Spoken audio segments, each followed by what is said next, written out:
Visiting from Detroit, New York, or happen to live here in Florida, this is an ideal day for baseball, and fans are streaming into Marchant Stadium to watch the Detroit Tigers, fitted for perhaps another championship because they've added Prince Fielder to a lineup that already had Miguel Cabrera in it. The two have become fast friends and obviously are power hitters, and all sorts of optimism abounds as the Tigers look to repeat as Central Division champions.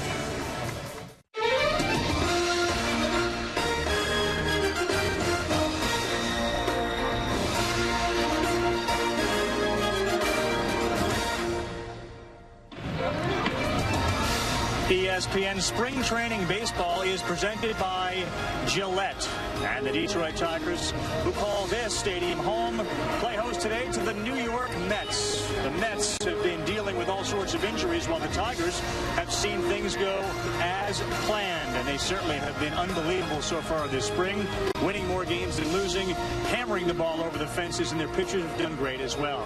Happy to be alongside Mark Mulder and Doug Landville. I'm Carl Ravitch, and welcome to our second game, spring training game of 10.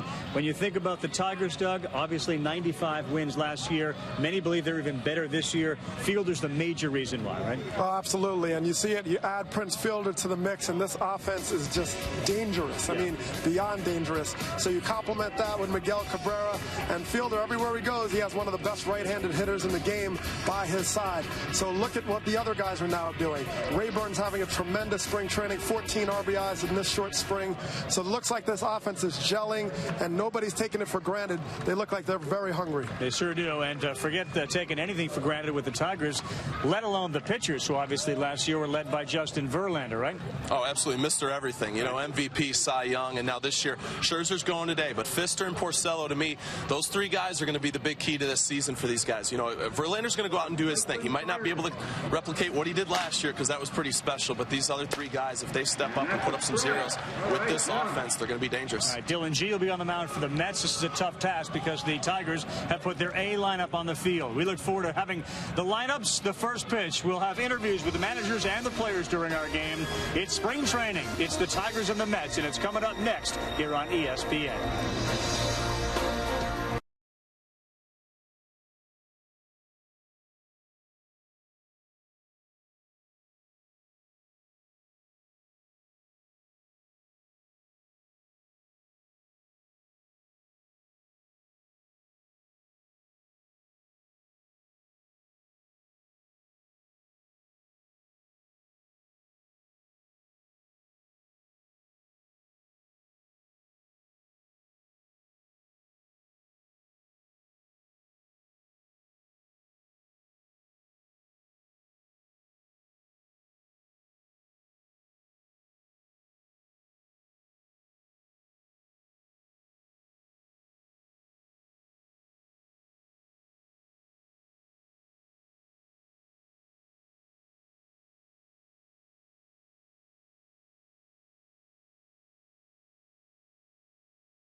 ESPN Spring Training is presented by Gillette. Great things start with Gillette. And in part by 5-Hour Energy when you got to get stuff done. That alligator is not going to get eating done. His mouth has been taped shut. So it's hard to ingest when you got the old... That's probably for the better. When you get the tape, yeah, I would definitely agree. I'm not even sure why we brought an alligator to the ballpark. For the Mets and the Tigers, maybe he's a Tiger fan. Maybe he's a Met fan. Maybe, in fact, they're just selling Gatorland, which is, I think, really the reason he's here. Terry Collins is looking for some healthy players today. Good news is that Daniel Murphy decided to volunteer to be the DH. Otherwise, they were really looking deep, perhaps even having a pitcher as a designated hitter. Mark, this is the lineup, and it's hardly the everyday lineup. That's not exactly what you call a lethal spring training lineup. Val Despin is the leadoff hitter. He has a chance to eventually make the major league team. We know Justin Turner's had some major league experience. There's Murphy. Mike Baxter, Josh Tolle is the everyday catcher. Adam Lowen's a converted Boulder guy. Ex-pitcher. Converted pitcher. And the bottom is Wilmer Flores and Matt Dendinger. And on the mound, it's going to be Max Scherzer. Good chance to see the Tigers. This may not be the A lineup, but Scherzer is certainly one of their key starting pitchers. Absolutely. Mid-90s fastball. He did a great job last season. You know, he's one of those guys that in this rotation behind Verlander, they're expecting big things.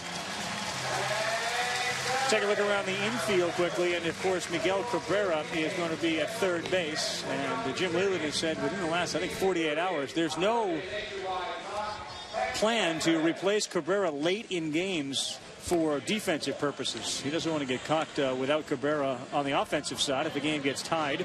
Prince Fielder and Cabrera both working on ground balls a little bit longer than other players were this morning, right? Yeah, they were out there a little bit early during BP. Prince was scooping balls at first base, working on that. Working on it. And working on it, yep. And there's still work there to be done. Brandon Inge is going to be at second base. He wasn't originally in the lineup. In fact, Brennan Bosch was originally in the lineup. But when he hit a ball, what appeared to be probably 420 feet, tweaked what appeared to be a rib cage or a back, claw, a lat, something in there, and just for cautionary reasons, he's not going to be in the lineup today. But it speaks volumes about what Jim Leyland has at his disposal, that when you take Bosch out, you move Inge to second base, and you just don't lose a lot. This is a lineup that so far this spring has 19 home runs in 11 games. That leads the American League, and their pitching ERA is .265. That leads the American League. So all things going well for Jim Leyland and the Tigers as we get set for the first pitch of ESPN Spring Training Baseball game. Jordani Val Despin is the first guy that Scherzer's going to face.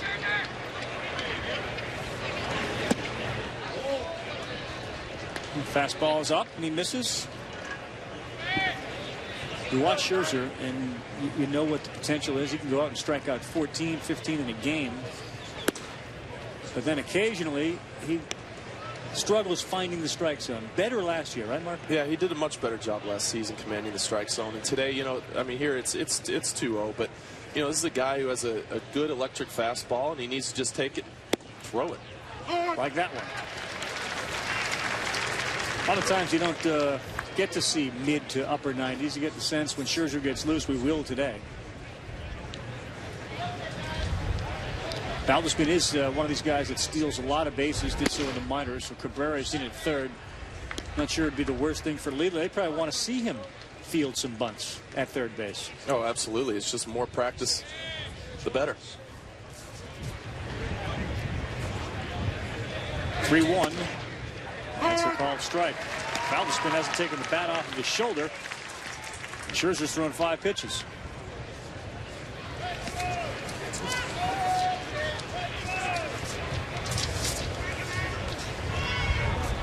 Kind of hear the wind. It's blowing in from right field.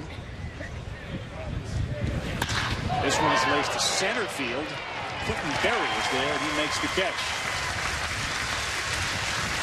You squared it up, and right at Berry in center field. So 1 man up and 1 man down, and now Justin Turner comes to the plate. In spite of the fact that the wind is blowing in, there are a few Tigers who care about any wind. Offensively. Some of the balls that they hit in spring training, there's a building in right field that a few of those guys were almost going over that building. A lot of complaints from some of the Tigers that when Prince and Bosch come up that their cars are in jeopardy, and apparently they are. Here's Justin Turner. Call strike.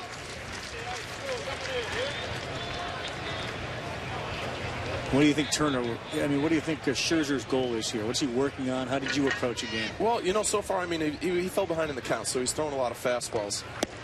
But with a guy like him, to be able to command that fastball is everything. He has a plus changeup. He has a very good changeup. But without command, and if you don't get ahead and throw strikes, when you're behind, it doesn't matter if you throw 95, 96. These hitters, if they know it's coming, they're going to jump on it.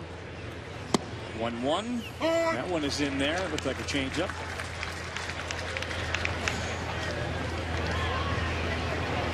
What year were you comfortable? Because Scherzer's obviously still early in his career. When did you really feel like you were kind of, or did you never get to that place? There were times where you got there, but it's one of those things, especially in spring training. You're working towards the season. You're working towards finding the command of your pitches, to where during the season, when you need to call on that one money pitch or that one located pitch, you're able to do that. And in spring training, you're generally not able to do that yet. That ball's pulled foul.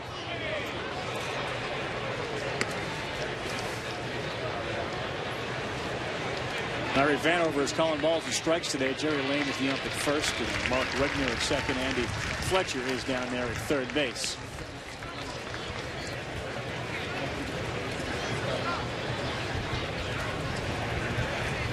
Two to Justin Turner. Foul out of play. See, there's a 2-2 pitch on the black away. There's nothing Turner can Turner can actually do with that pitch except foul that off. So, it's a good pitch and a good piece of hit and staying alive. I mentioned Murphy. He's standing there on deck.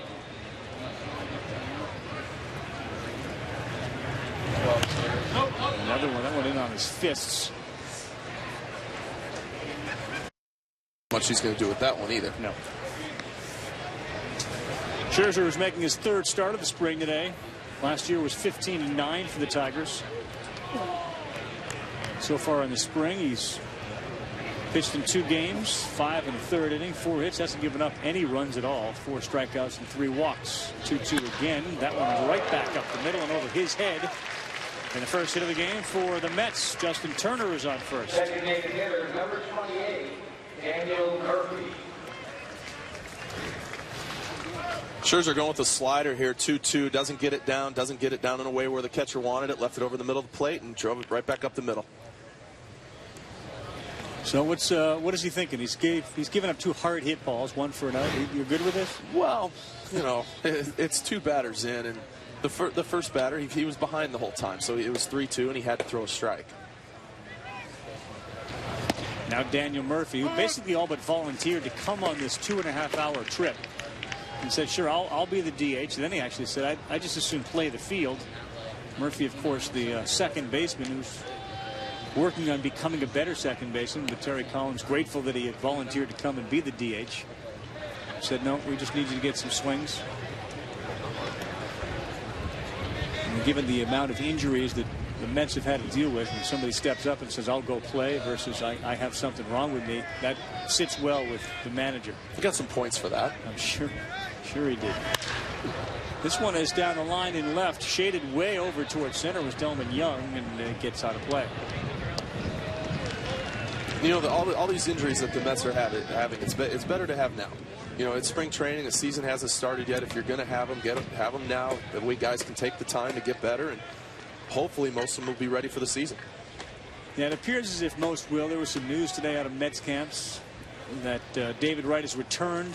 They discovered that he had a torn muscle. He says it's not that serious.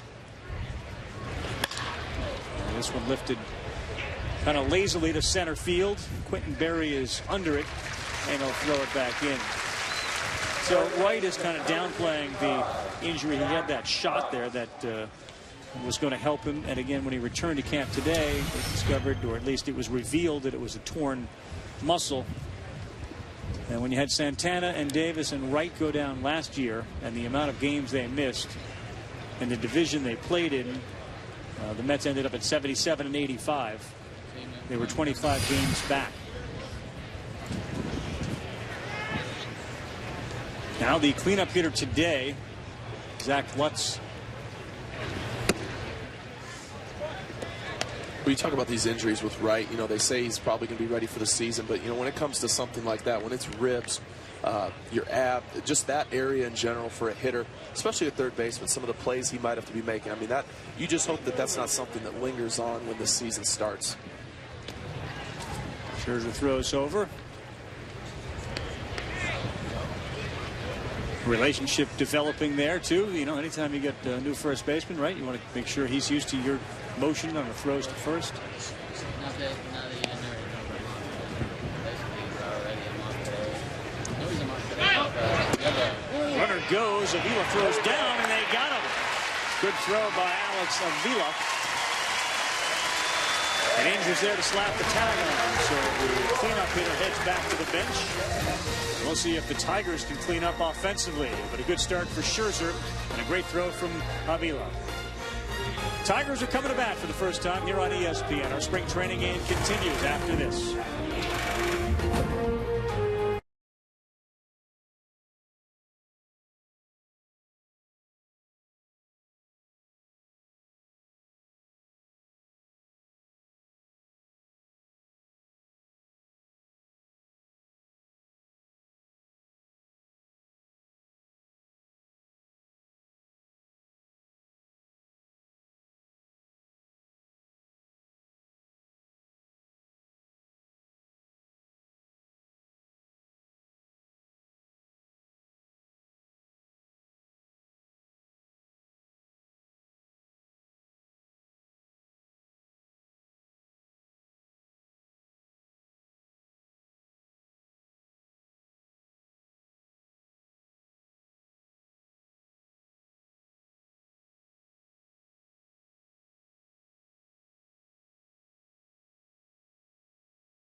We're in Lakeland, Joker Marchand Stadium, and no runs across for the Mets. They got a base runner on who was then thrown out.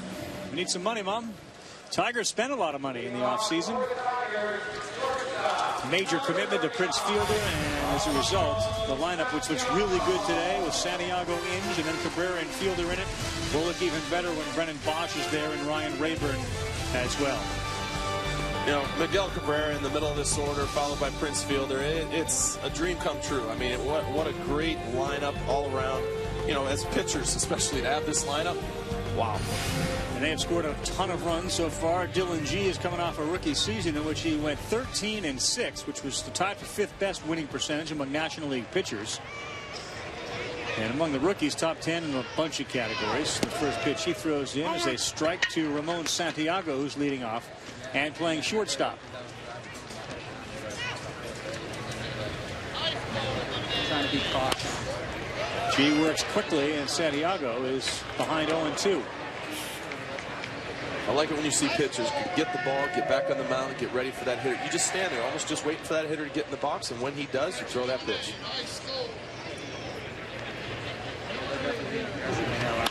The 0-2, this one is a flare into left and hangs up enough for Mike Baxter to come in and make the catch. So one man up, one man down. Number 15, Brandon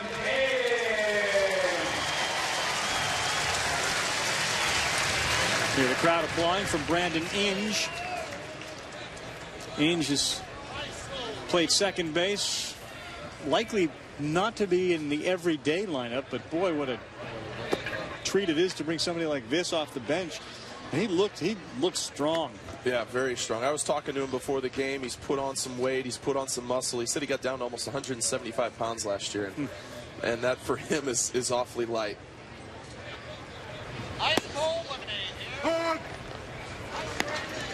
His value is in his versatility. You know, a third baseman, a catcher, a golfer, a soccer player, can punt footballs. He can do whatever they want. The Lions may use him a little bit. The Tigers obviously going to plan on using him a lot. Well, he's an unbelievable athlete. Yeah. And to have that off the bench, someone who has started a lot in his career, but who can play all over the field, you know, that just gives the starters, I guess you want to say, time off. Easy power. This one, he check swings, a ground ball to first, and G is over to cover. So 2 men down. So what the Tigers would like to have are the leadoff guys get on. Austin Jackson played in the game last night, so he's not in the lineup today. But they want the men on for these guys as Cabrera steps in. Every time you see Cabrera, you're just reminded, especially when he's on the team with Prince, who's a big guy, just how huge Cabrera is. Well, it might be the biggest corner infielders in the game today. You could maybe ever. I'm not sure you've ever had a third baseman and a first baseman that size. That's one for the guys back in the research department. Prince watches that one sail by his left shoulder as Cabrera fouls it off. Huh? I don't know. First baseman and third baseman that size? I'm trying to think. I mean, there's been a bevy of big first basemen, but Cabrera could be the biggest third baseman ever. Ryan Zimmerman's big guy. Longoria's big, but they're not as like thick and tall. It's the combination. It's the 6'4". It's the it says it says 240 on the sheet, but I don't know if I buy that. Good pitch from G. He got Cabrera way out in front of it. You're right. G's getting it and throwing it and being effective with it. Yeah, he's done a good job locating his fastball. Right there's a straight change, and that shows you how effective a changeup can be when you're locating your fastball. 1-2-3 inning. Oh, and he got it. Good pitch there as Cabrera's gone. So Dylan G, very impressive. Gets Santiago, Inge, and Cabrera in order. When you make contact, it goes a long way. But when you miss by that much, strikeout.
First baseman. We're back playing spring training baseball, and it's the Mets and the Tigers, top of the second inning.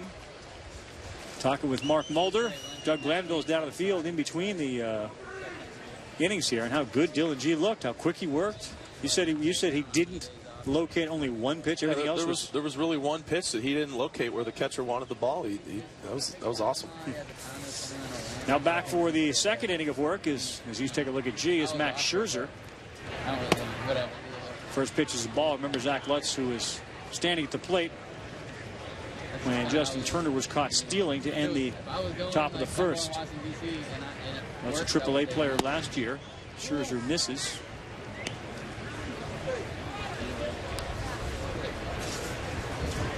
Well, no, his father's not there. I think it has a lot to do. He likes to go do Disney stuff. 2-0 misses. That's the one thing about Scherzer, and you had a pretty standard but very clean delivery. He tends to kind of fall kind of all over the place. Yeah, he has a lot going on, and you know, it's hard to take a guy with an arm like this and try to tell him to slow it down or to smooth it out, because that's kind of what makes him effective. It's just it's more the way that it's hard to describe. It's not that it's a wild delivery by any means. There's just a lot of moving parts, and when things are right, they're right, but when they're wrong, he's missing. Well, like the first batter, he's now thrown 5 more pitches, and again a 3-2 count. Jordani Valdespin was the leadoff guy. Didn't really swing at all until the 6th pitch of the at bat when he lined one to center. This one is lifted out of play. In left, good crowd on hand. The berm is pretty much full. And anytime the Tigers are playing, you saw a lot of folks from Michigan that are down here rooting on team as they welcome them back to Detroit a couple of weeks from now. They'll open up the season against the Red Sox, which could be a Verlander-Lester matchup on ESPN. Another 3-2. Strike 3. Good pitch from Scherzer. It's a little backup slider right there. Best pitch in baseball. He's trying to go. Scherzer's trying to go down and away right here, and kind of throws a little spinner, which is basically what we call a backup slider. It ends up middle in, and there's the hitter. You can't really pull the trigger when those pitches, when you see those. And why is it the best pitch in baseball? Because you can't throw it on purpose. You know, pitchers always say, if I could throw that on purpose, it'd be a great pitch, but you can't. So it's a mistake. It's a mistake. Really? Mike Baxter is playing left field. He bats 5th. Scherzer. If Scherzer can figure out how to possibly get quicker outs early in the count, I mean, that's going to really help you. As you can see, he's already gone 3-2 a couple times here. And when you throw that many pitches, it's tough to go deep into games. You know, and you really, a guy out like him, the Tigers are going to really want to see 200+ innings this year. And that's tough to do when you have 100 pitches sometimes in the 5th or 6th inning every time. Misses away. He does work quick. But he has thrown 29 pitches, as you said already. You're on a staff with Verlander, who throws just 1,000 innings and never wants to come out of a game. There's a good pitch in for a strike, 2-2. But that's also Verlander. You know, Verlander obviously has that no-hit stuff, but he also does a great job of getting quick outs. Yeah. You know, and that's what I think makes him so special, is because he has that ability. Plus, he can also go strike out 12 if he needs to. 2-2 to Baxter. Swing and a miss. Good fastball there. 95 miles an hour. Second strikeout of the inning. Second strikeout of the game for Scherzer. Monday, you get another look at the Tigers. They're going to take on the Phillies. Good Major League Baseball spring training game presented by Gillette on ESPN at 1 o'clock Eastern Time. It's in Clearwater, Florida. And that certainly can be considered a possible World Series preview, with the Tigers and Phillies squaring off. Josh Tolley, the everyday catcher for the Mets, looks at a strike from Scherzer. Monday, depending on any rain between now and then, it looks like Roy Halladay could be on the mound for the Philadelphia Phillies. That was that backdoor slider, but it was to a lefty. Yeah, that was 0-1, so he's just trying to throw it, but that's to the right side of the plate. He's trying to throw it to that side of the plate, and located it very well. Now, this has the potential to be a much quicker inning than the top of the first for Scherzer. 0-2 pitch. That one misses. When you see a ball sail like that at 96, is that overthrowing it, or are you getting a chase? He tried to throw that on the black away and paint for strike 3 and get the guy looking, and just overthrew it a little bit.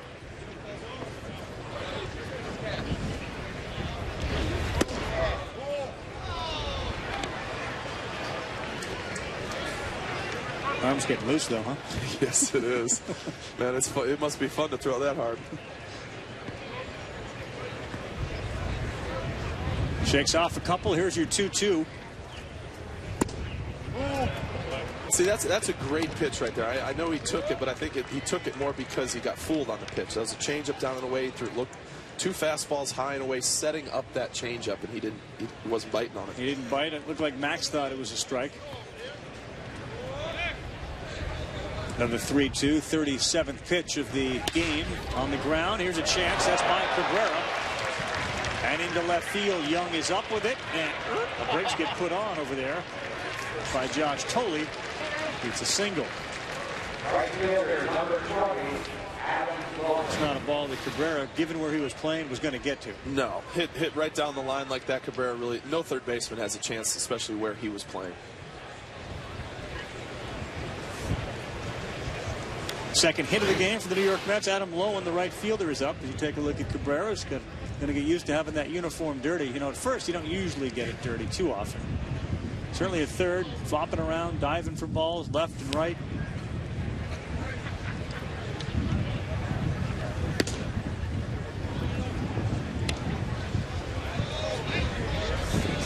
But you make a good point. I mean, we're at 38 pitches already in the second inning. And that's the thing. When you throw this many balls and you fall behind in the count, but he has the stuff to get away with it. That's the thing. When he's behind in the count, he has such good stuff. Low one on the ground. That's foul.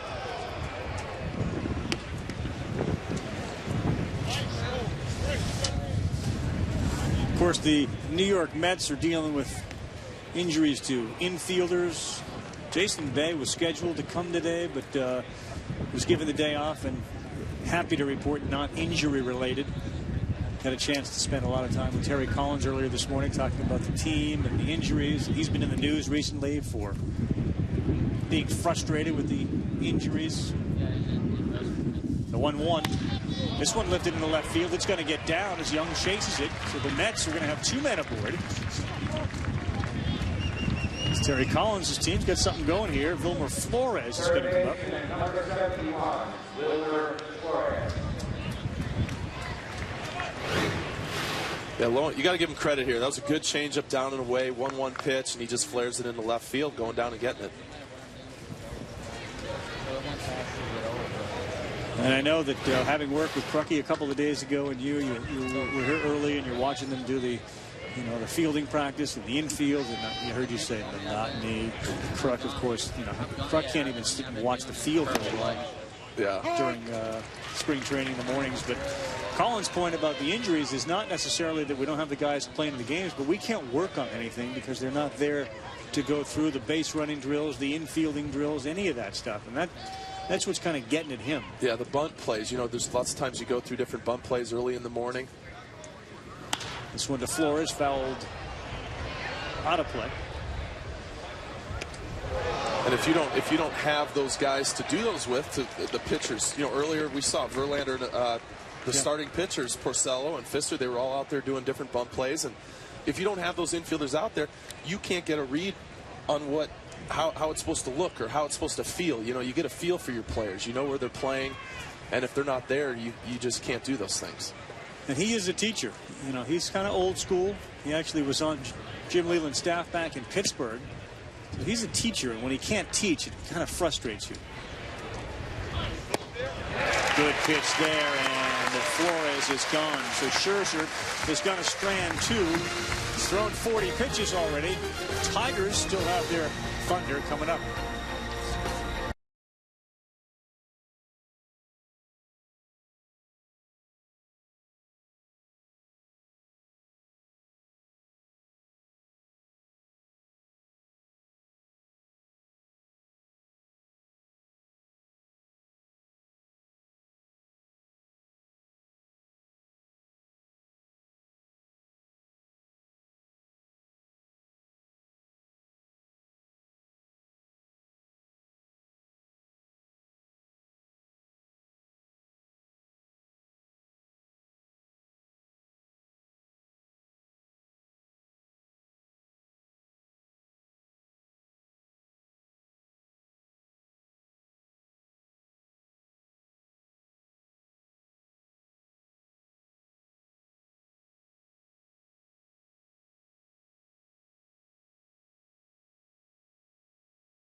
ESPN Spring Training is presented by Gillette. Today it's the Tigers hosting the New York Mets. You look at the backfields, and that is Joker Marchand Stadium in Lakeland, Florida.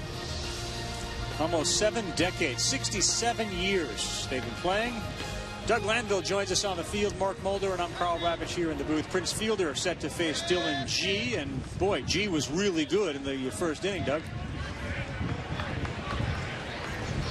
But his trouble has been just efficiency.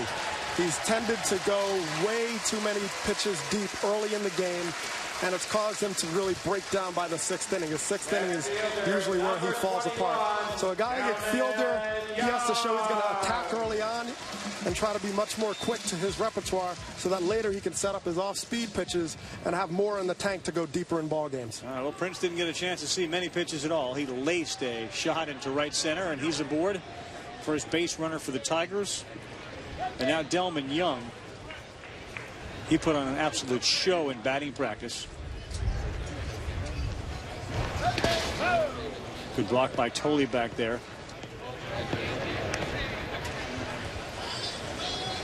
You know, you saw Prince come up and swing at that first pitch. Obviously, in that first inning, Dylan G was pounding the strike zone. Being aggressive, so, yep. So Fielder sees that. You know, he's sitting there watching. You come up, you think, hey, I'm going to get first pitch fastball strike, and he swung at it. Young hit that one right back up the middle and on the screw. So the first two are aboard in the second inning. Fielder and Young.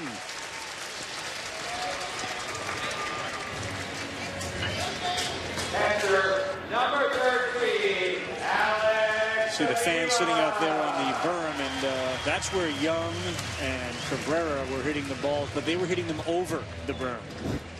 They weren't hitting them just to the people. They were going over the berm. Same way we saw. Yeah, they were up by the pillars up there a few times. Crushing the pillars. And on the other side, Brennan Bosch is not playing today, and Prince were doing that on the right field side where there's a parking lot in the backfields. And now Alex Avila, although as he told us on Baseball Tonight, you can call him Avila or Avila. He had a great season to start last year and faded a little bit down the stretch, caught so many games. Really an integral part of this, and when your pitcher wins the MVP and the Cy Young, he gets 99% of the credit, but Alex had something to do with it. Yeah, when your catcher's an everyday guy like that, and he had such a great season, it's hard to not keep putting him out there because, the pitchers want him out there, but he does need days off. It's, it becomes a long summer on your legs especially.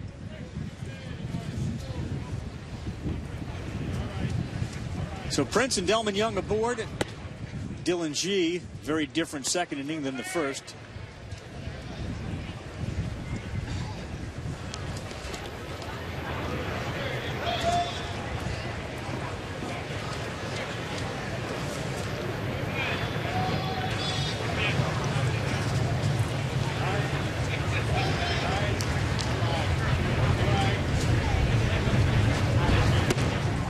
One holds, called strike.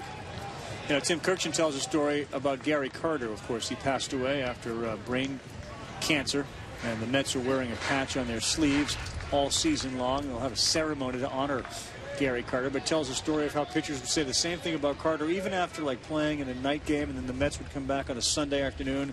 You've got to catch. Yeah, you have that comfort level with your catcher when especially if you're pitching well, you want to see that same guy. Avila off the glove of G, fielded by the shortstop to first. Scoop there, double play. Well, that's really good because you don't see Justin Turner playing short very often. You never see Valdeспин at second, and Zach Lutz makes the scoop at first.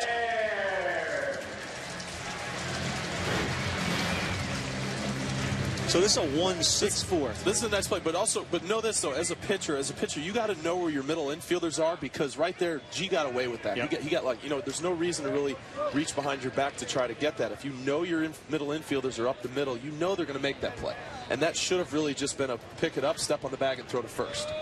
So they got lucky with that. Now Laird, I believe you, and I know you're right. I can't believe if you're on the mound, you're not reacting that way.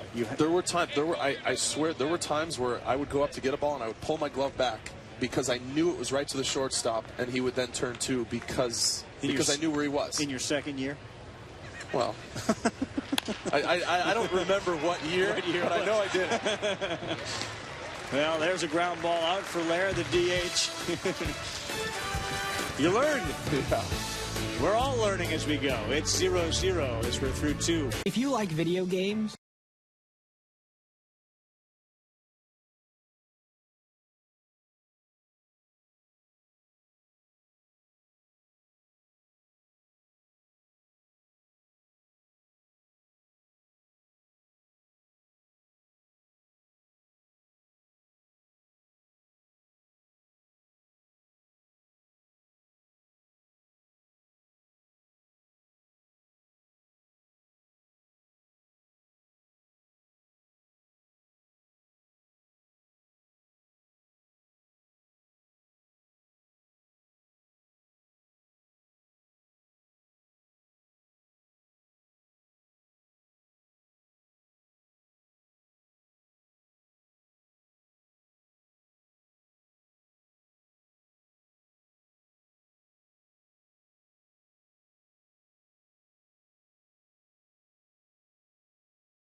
ESPN Spring Training is brought to you by Red Lobster's Lobster Fest. Don't miss it. Come in today for the largest variety of sweet, succulent lobster, and Shell. No other gasoline protects engines better.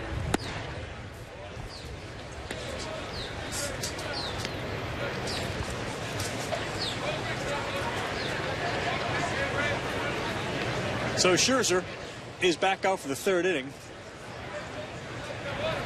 44 pitches.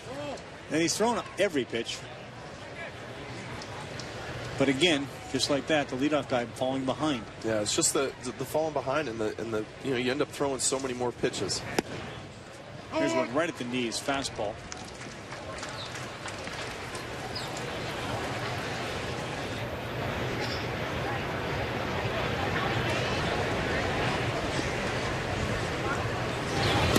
Another one right at the knees, same spot, 2-2. Quentin Berry, who is playing center field today. Andres Torres is going to be the everyday center fielder. He and Ramon Ramirez came over in the deal with the Giants. The bullpen's been improved dramatically for the Mets, although none of those guys are here. Francisco, Rausch, Ramirez. And I'll give Terry a lot of credit. He's the ultimate optimist. He does believe that if you can get Davis and Turner, Tejada and Wright and Bay, Torres, Duda, Tolle, that you can compete in that division. But they can't afford her injuries, he says. They're just not deep, and we're seeing that today. Yeah, and you'd also need every one of those guys that you just mentioned to play to their full ability. Yeah. You know, you can't, a team like this that isn't exactly picked to win their division, they all need to go out and have really good years altogether. Ball 4, first walk. So given the Phillies and the Braves and the Nationals and the Miami Marlins all at the very least stood still, if not improved, here's what the Mets projected lineup looks like. And again, news today that David Wright suffered a minor torn muscle in his lat abdomen area, similar to the one that Ryan Zimmerman had, but not necessarily as serious. Hopefully, because that one was requiring surgery and put him on just about 60 games with it. Wright insists it's not nearly that serious. But what David Wright does for that lineup, you know, that might not be a Philadelphia Phillies lineup or whatever, but he fills out the lineup. You know, he makes them better, and without him in that lineup, it's just not the same.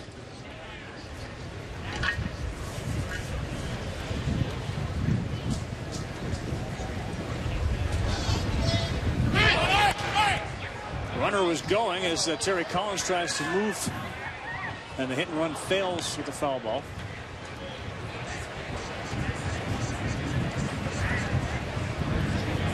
You know, the Mets have been told, or at least the fans want the Mets to either kind of commit to David Wright, he's a foundation guy, or, you know, what are we going to do here? His first 3 seasons, he was among the best, if not the best in baseball, 09 through the present. And you see the numbers were dramatically different. Now, a lot of that will be attributed to a bigger ballpark. Fences have come in, they've been lowered. Maybe that helps Wright, maybe it helps Day. Wright used to, you know, kill the ball to right center field. Good block there by Avila behind the plate. But more than anything, you saw the 150-some games compared to 130. Yep. You know, and that's the biggest difference, because he might be coming during the season. You come back from an injury at different times. Well, you're probably not 100% at that moment. So it might be a few more days or even a week where you might struggle, right, while it's still healing completely. You hope, because that's one of those injuries that real hard to ever be 100% from. Scherzer nibbling. He even looks kind of frustrated on the mound. I think that's more with himself. Yes, he had him set up great for a changeup there, and he just pulled it down and in a little bit. And, you know, as a pitcher, you want to make those put away pitches, and when you don't, you know, now he's back in a 2-2 count. It's still his advantage, but you're frustrated when you miss that big pitch. Valdespin, remember the first inning, lined a shot to center field that was caught. He worked the 3-2 count, been involved in a double play today. And given the injuries, why not? You know, here's your chance. Open some eyes. It works in New York. Jeremy Lin did it for a few weeks. Yeah. It works. Becomes a big story. It really does. And quickly, you know, Lin was the story, and now they're ready to get rid of the coach there because he's lost the team. All that happened like in the matter of 3.5 weeks. In a month time.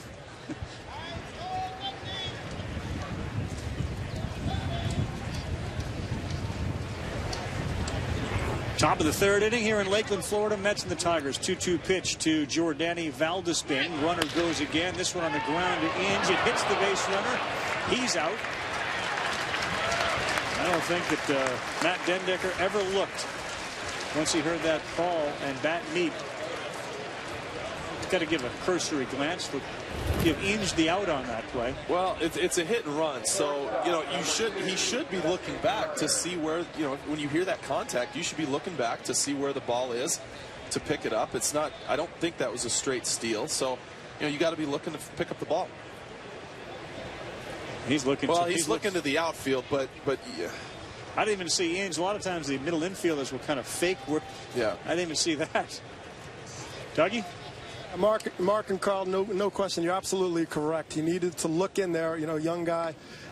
Anytime the ball's going through the zone, you have motion, and you know it's a hitter's account where he's going to be swinging the bat. You have to look in, read the play, and then you can make your adjustments. There's no reason you get hit by the ball in that situation.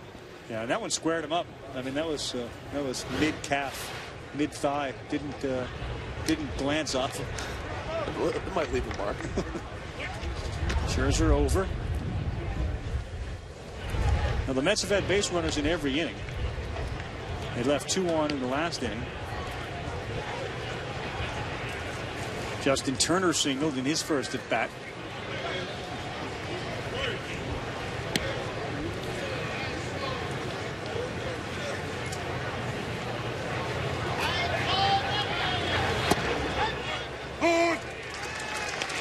Yeah, you got to give Scherzer some credit. He has fallen behind. He's thrown a lot of pitches, but what he has done is when he's needed to make a pitch, he has done that. And, you know, 1 up behind in the count is when you really need to do those things where you can't miss location up over the middle of the plate. He's made some quality pitches when he's been behind.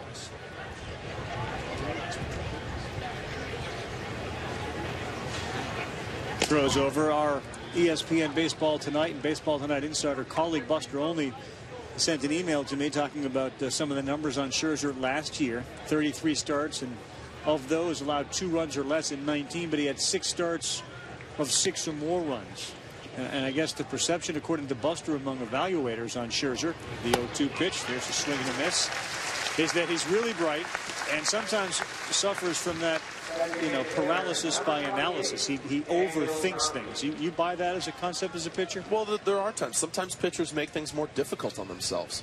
Rather than this game is hard, and you don't want to make it any harder than it already is. So, you want to take those basics. A guy like him maybe sometimes struggles with his command.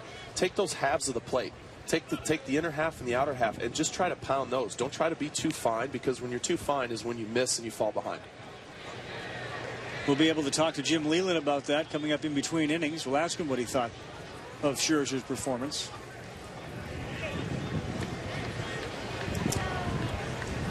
Really what Jim and Gene Lamont discussing down there, and their focus really is on that 5th starter and maybe a bullpen guy. Other than that, barring injuries, they're looking pretty good.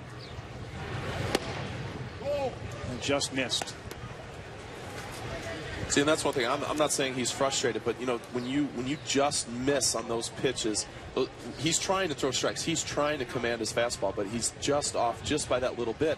And when you're off just that little bit, the umps aren't going to give you those calls. If you're pounding the strike zone and pounding at those close ones, they tend to give you a few more of those. 60 total pitches for Max Scherzer. In what is his 3rd start of the spring. Quickly over to first, high throw. Valdez been in the minors, stole over 40 bases.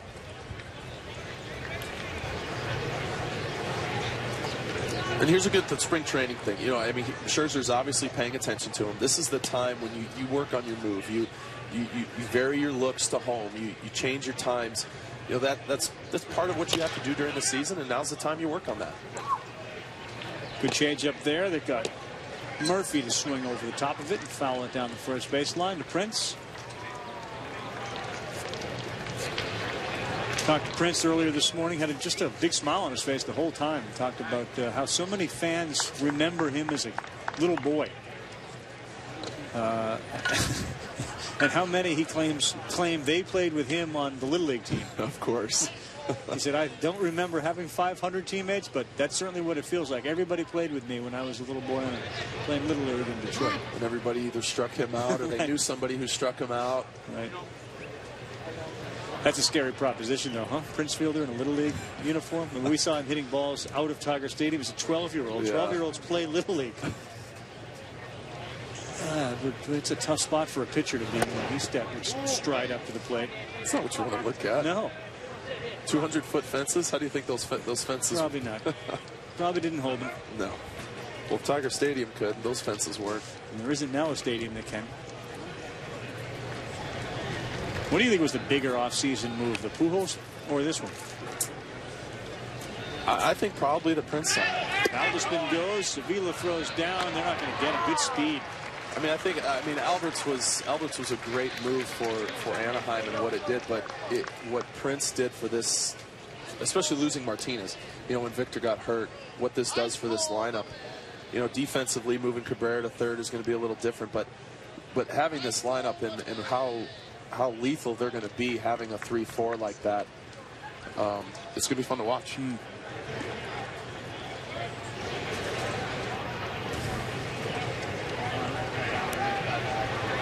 So 3-1 good count for Murphy. He looks at ball 4. So you spent some time with Albert recently? Is that what I understand? Yeah, we golfed last week, and he's happy. Is he a golfer? Yeah, he's all right. Really? I think he shot about 85 that day. Does he hit it? I mean, right away the first idea is he's going to just hit it a mile. Does he hit it? No, he doesn't. He plays a little cut. It's funny when he brings the club back, the club gets in the exact position of his hitting position. Really? So as golfers, wrists, forearms, everything works together. His is just a baseball swing, but with golf, it doesn't work. It doesn't work like that. So he hits just a little cut, and he played well that day. So what do you make of this discussion here? Just do more of the same thing you've been talking about? Yeah, a little bit. Let's go up. This is where sometimes as a pitcher, you you know that hitter's probably looking first pitch, because pitching coach comes out, hey, let's settle down, let's get the ball down here, let's throw a good quality strike. And this is where you want to make a good pitch here, but you don't want to fall behind 1-0. Right. And that's that's what I said about splitting the plate. Take a half of that plate and just try to throw it there. Don't try to get too cute. Don't try to be too fine. Let's just take a half and try to throw a strike. Zach Lutz, the cleanup hitter today for the Mets. Takes a big hack at it and fouls it straight back. It was a challenge pitch.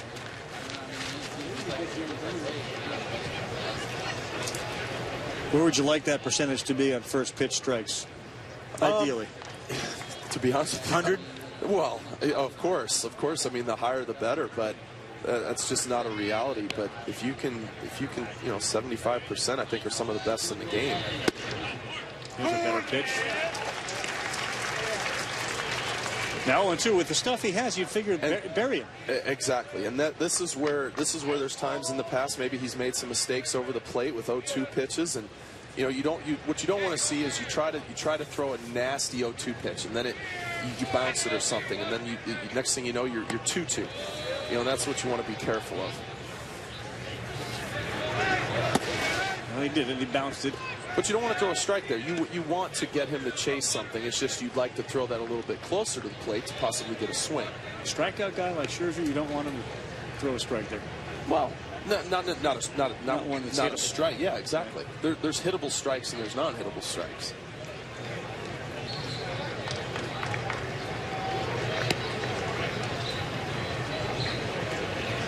Here's your 1-2 with Valdespin in good speed on second base. That one looks like it hit him. And so it continues to go poorly for Max Scherzer. Ahead in the count 0-2. And now a hit batter and bases are loaded. Maybe Jim Leland's going to make a change here. See, I would have liked to have seen this fastball in on the 0-2 pitch. Throw something in under his hands. Obviously, he's not trying to hit him, but I'd like to see that on the 0-2 pitch, get him back off the plate. Then you can throw that slider down and away.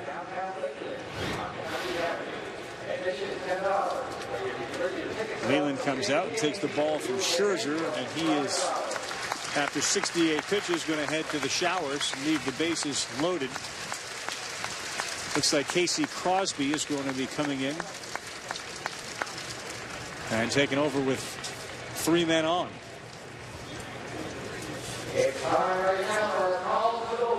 No, you talked about it at the top. That's going to be one of the keys, obviously, is the guys behind Verlander. And for Scherzer, this was a troubling day. Tiger headlines coming into this season were the guys in the corners, Prince Fielder. Now at first, Miguel Cabrera moves to third. And will Max be the #2 starter behind Verlander? And how effective will he be? Do they have enough in the outfield? Austin Jackson as the leadoff hitter. And then, of course, Delman Young, who, when healthy, is really good. Those are just some of the headlines for the Tigers as they look to repeat as American League Central Division champions. They won 95 games last year. And, of course, Victor Martinez was a big part of that. Well, Victor was hurt this year, so that's really what precipitated the money and the move to get Prince Fielder. Victor's not on these subtractions because he's still on the team. He's just not able to play. But Ordonez, Guillen, Wilson Betemit, Brad Penny, and Ryan Perry are all out. And there's a great article on ESPN.com today about the next time that Octavio Dotel appears in a Major League game for the Tigers. As Dave Dombrowski picks him up, he will set a Major League record. 13 different teams in 13 years. I played with them in Oakland sure as you one did. of them. There's not many people who can say they didn't play with Exactly. But there's Dave Dombrowski, the general manager of the Tigers. And that relationship between general manager, ownership, and manager, this one works really smoothly here. Between Mike Ilitch, the owner, Dave Dombrowski, and Jim Leland. And there are others around the majors that do the same, but this is a pretty well-oiled machine. Yeah, not all do. No. When you have the ones that do, that's awfully special because you guys they can obviously all talk about the same things. They agree on certain moves, they disagree on certain moves, and you need to have that.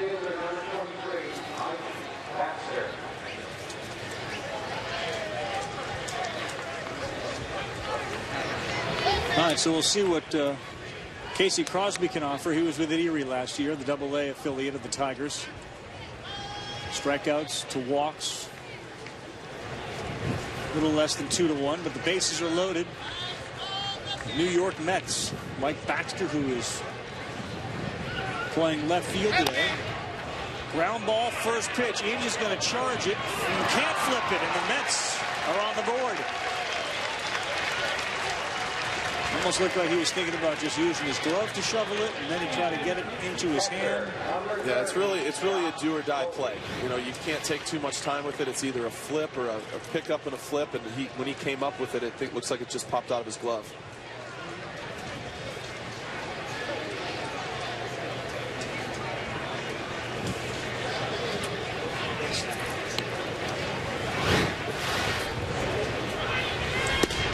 In the same way that Fielder obviously is new to the Tigers, Cabrera is new to third base. Inge has done a good job here during the spring at second base, but as much as his versatility is an asset, this is still a new position for him as well.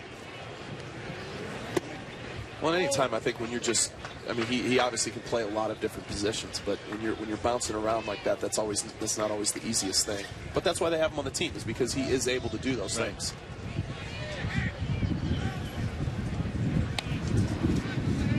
So base is still loaded. Casey Crosby in relief of Scherzer. Look out. Ooh, was that sizzled into the seats down the left field line. Good news is there's not a lot of hurried movement over there, so it looks thankful that nobody was hit by that baseball. Tolley even jumped back after he hit it. Those are scary moments. Fans don't always realize how quick that ball can get on you and how much you need to be paying attention.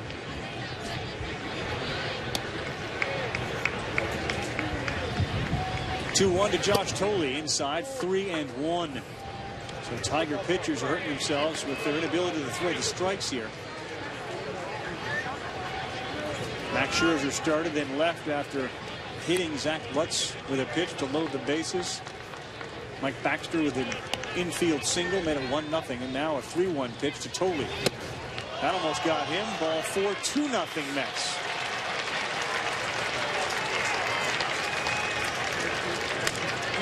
Well, Leland puts a young guy in a big situation. You know, they want to see how he responds to it and how he handles it. And, you know, he made a good pitch with the ground ball to Inge. Wasn't able to make the play, but the last thing you want to do is come in and then walk the next guy, especially when it's lefty on lefty.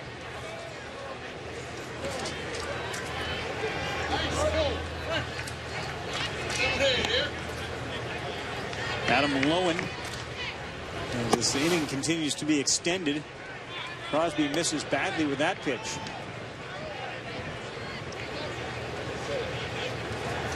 Lowen, the 8th batter of the inning. Remember, Dendecker led this off, was walked, and then got hit by a ground ball. It seems like 3 innings ago. It does. It's a fastball that misses, so Gene Lamont. Just looks like somebody whose things are moving a little too quick for him right now. You know, he's got to slow it down, and that's why Lamont's going out right now, just to talk to him, to slow the game down. Sometimes as a young guy, this game can get going a little bit quick, and your head starts spinning, and you can't seem to think straight. I know it happened to me early in my career, and it's a learning experience. But when you're able to slow that game down, it becomes a lot easier. He took a look at the available pitchers for Leland this year, and it's very good. Looking at Andy Oliver maybe as the 5th starter, he was very impressive in his last outing.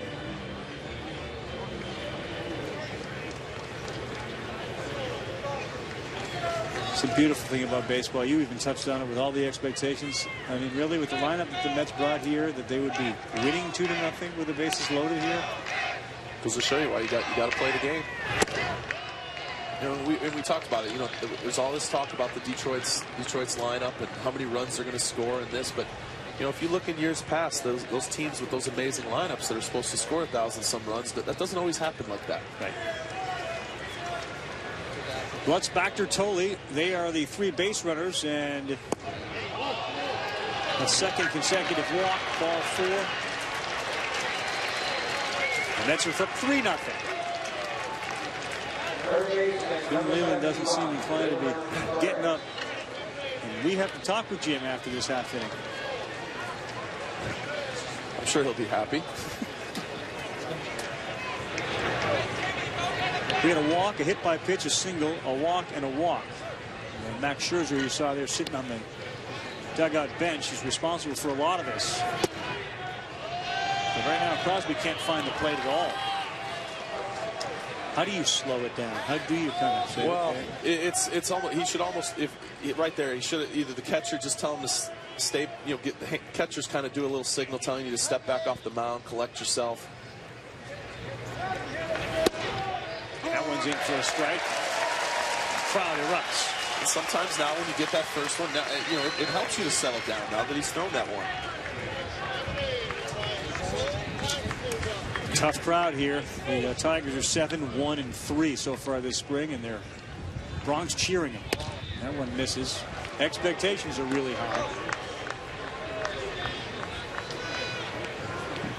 I didn't know if those were the Mets fans or the Tigers fans cheering. The Mets fans have had so little to cheer about. This is a welcome relief for them to be leading the Tigers 3-0. Way out of play and onto the concourse here. So 2-2. We're in the third.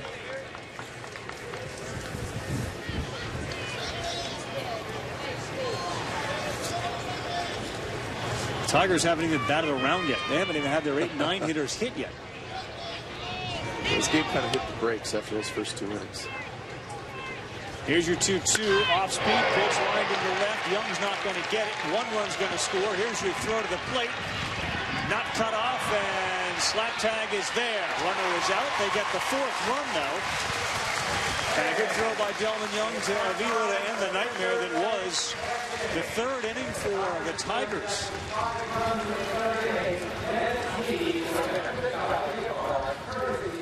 So the Tigers, who do have a prodigious offense, are going to have to do some digging out of some holes here.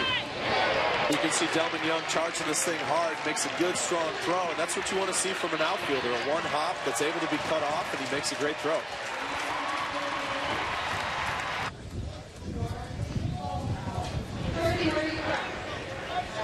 Now, Avila was able to get the tag on him, but a frustrating inning certainly for the Tigers. Jim Leland is joining us down on the field. I wish we were having you, Jim. Carl Ravitch and Mark Mulder join us with you guys leading 3-zip, but this is the reality of the spring. What did you see from Scherzer today? Well, I thought he threw the ball outstanding, but obviously his pitch count got way up too fast, too high too fast. And, that's what spring training's for, trying to get that down and, strike one. And I thought he threw the ball exceptionally well, but we wanted him to throw 70 pitches today, and I think he was at 65. Right. And it worked out okay because we got a left-hander that is a possibility of making the club, and they had 3 left-handers in a row, so it actually worked out perfect for us. But I thought Scherzer threw the ball great, but the command was not good. We were here earlier, Jim. I know that Bosch was in the original lineup. He hit a ball probably 450 feet, and then he wasn't in the lineup. Is he okay? What did he do? Yeah, he's okay. I think he just tweaked his back a little bit when he hit that one over the scoreboard. I tell him all the time, it doesn't matter how far you hit him. They only count 1. But he unloaded on 1, and I think he, tweaked his back. But he's fine. There's nothing wrong with him. It struck me coming here today and watching the team that you have, Jim, that you've been around this game for so long and have had so much success and taken teams to World Series in both leagues. Rather than put this team in some type of category or ranking, what has been the most talented team that you've been able to manage? And if you want to leave this one out or you want to include it, going into a season, where's the most talent you've had?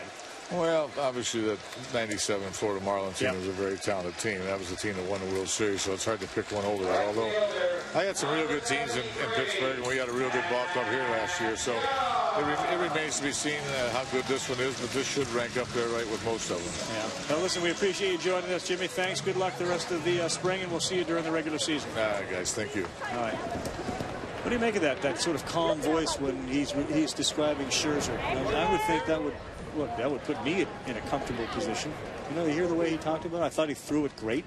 Well, and that's what I said, though. But when he did fall behind, he did throw great. He did pitch well. He made some very good pitches when he needed to.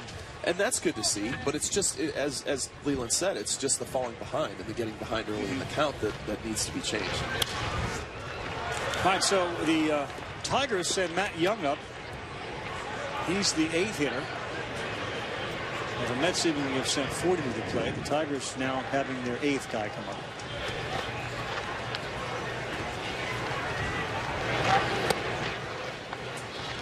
What do you make of Leland as a manager? You played for La Russa, and of course, it seems like when you mention one, you always mention the other. Now Tony's out of the game as a manager.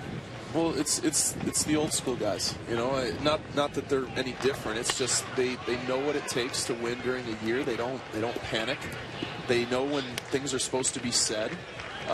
You know, if you're on a losing streak during the season, I mean, you know, playing for La Russa, I enjoyed it because there were things that he would do, especially with the media. You know, where he would make he'd make some sort of a distraction when we'd have a 6 or 7 game losing streak. And it took the writers off of writing about our team, put the attention and put it on him, and put it on something else. And it's not something as a player that I realized early in my career, but then when I went to St. Louis, I started to notice some of the things that he did and just how much it worked. You know, Collins, I think is probably, and I'm not even sure old school, given that we worked with Bobby Valentine last year. Now he's back. That old school label, and I understand what it means. I wonder how they think about that.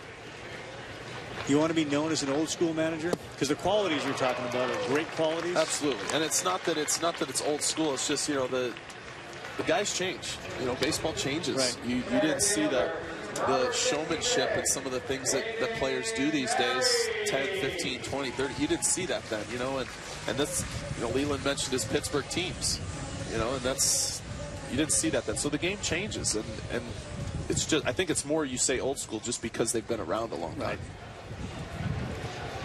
So Quentin Berry's the 9-hitter after the strikeout. He comes up, squares to bunt, and lets it go. Ball 1.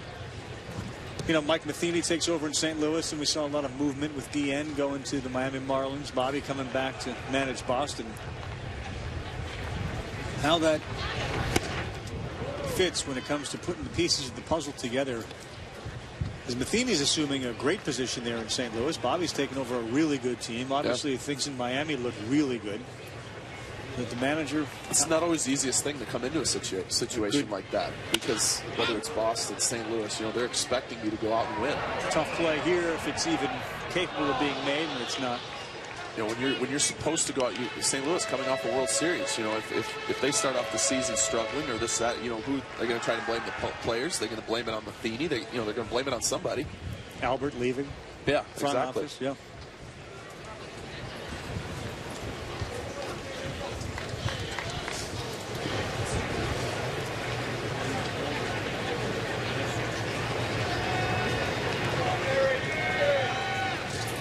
Dylan G has given up just 2 hits to this lineup, but he's only faced the meat of it once. That's a great pitch. Berry is gone.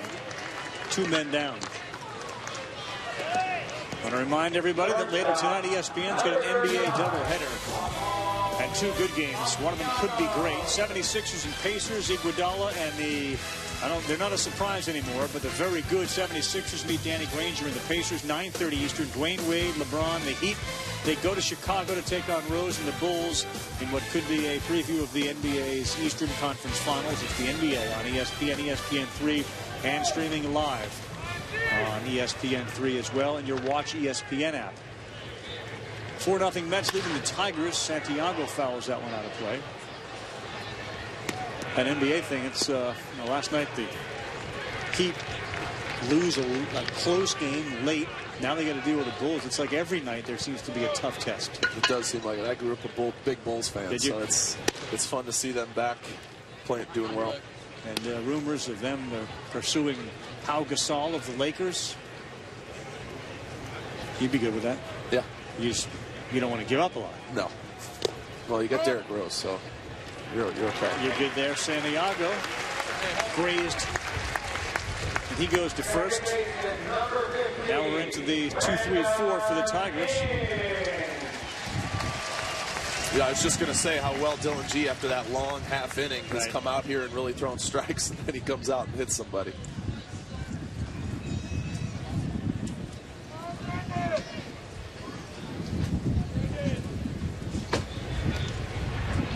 Inge has all sorts of home run pop as well. He was another one of those guys. And he makes it look really kind of smooth when he swings. You know that? There's not a lot of effort. No, and it jumps. He doesn't try to do too much.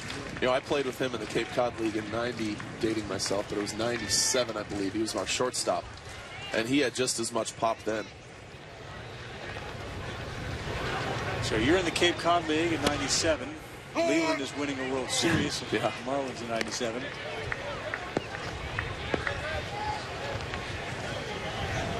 Well, he was talking about his, you mentioned his off-season workout, a lot of martial arts, mixed martial arts, do a lot of weightlifting, but wanted to stay flexible. And yeah, he said he enjoyed it. He said, you know, it was something different. He's like, listen, I'm getting older. And I said, yeah, tell me about it. So we're pretty much, I think we're the same age. So, you know, he's like, I wanted to try something different. I've done the other things. I've had a few injuries the last few years. And, you know, he wanted to just mix it up a little bit. He said it was awesome. He enjoyed it.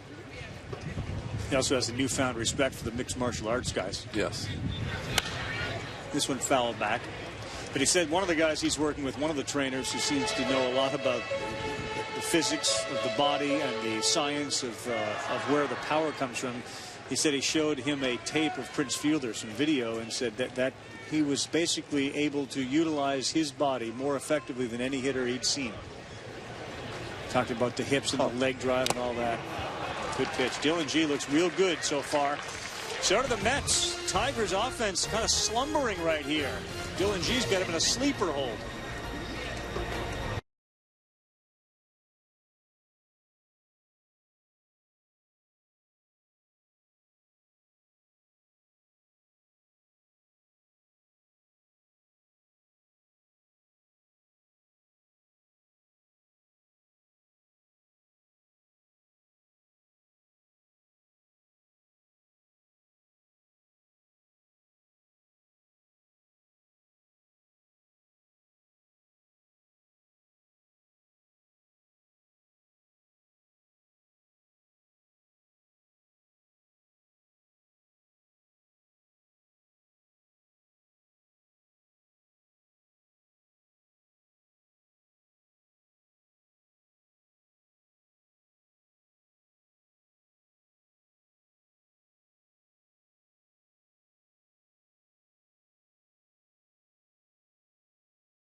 My first year, I was number 74. I think the second year, I was 73. And then I jumped down to 2. My first number was 86, and one of the guys told me, you know what that means, right? No. He goes, well, you'll be 86th out of here. First time I got called over, I was number 88, starting wide receiver for the New York Mets. It takes me back to my first spring training. They Velcro your name on the back of your jersey. Ricky Henderson told me back in the Mets days that if your numbers add up to over 10, you're not making the squad.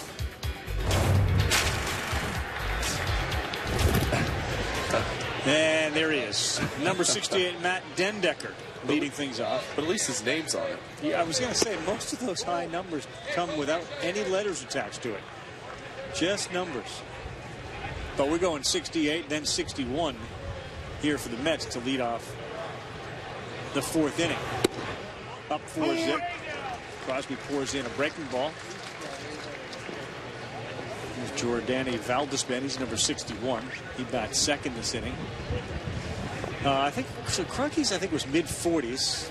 We asked him, pitchers sometimes have high numbers anyway. What was the highest number you had? Well, I was lucky. I was what you call one of those bonus babies, I guess you might say. So I went into my first camp and I had number 19.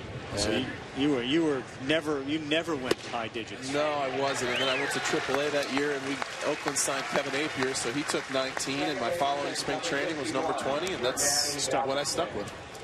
How about you, Dougie? My first gig, I was number 31, so not too bad. And eventually they called up another guy who looked like my twin, Kevin Foster, and they gave him my number. So I went down to 1, and then, of course, One Dog Lance Johnson came over, and he took my number off my back. So I had to go to 8, and then finally I got to 6. So I eventually trickled my way down to single digits. Yeah, and never left them. That's good. Nope. Were you aware of the high number thing? Oh, yeah, no doubt. I mean, I did play in one exhibition game before I was on the roster, and I was probably in the 70s. So you never want to be part of what I call the mystery meat. You know, you're like the mystery meat lineup here. I mean, you have to sneak up on everybody. But most of these guys have been through that, so it's sort of part of your rite of passage. And when you get that single digit, you appreciate it. All right, Avila, who basically disrobed, the mask came off, then the helmet came flying, the glasses stayed on. He makes that catch on a tough pop-up. So 2 down. I think for most guys, if it's under 50, it's a plus. And once you get over the 50s, you know, there's, unless you chose it, like 99, yeah, unless you. Yeah, when it's 60, 70, 80s. I think there's something kind of refreshing about it. If you said, you know what, I want to be 81. I just want to go that way. Well, I remember in Oakland when I was with Zito, he was 53 when he came up as a rookie, and he chose 75. Yeah. And he's still 75. I like that.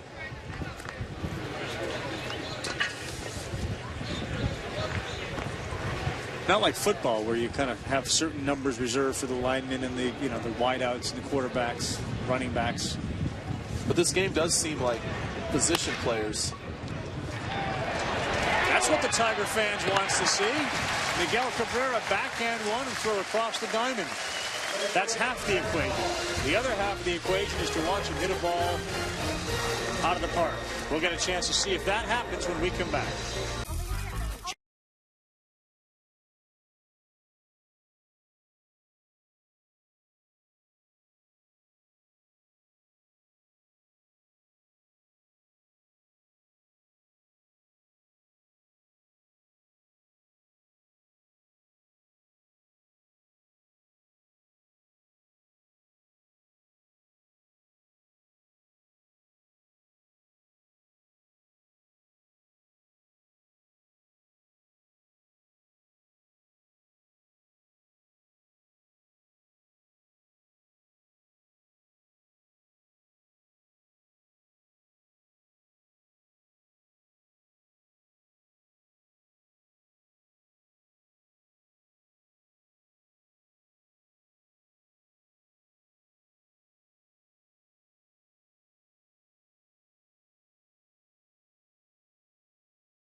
There you go.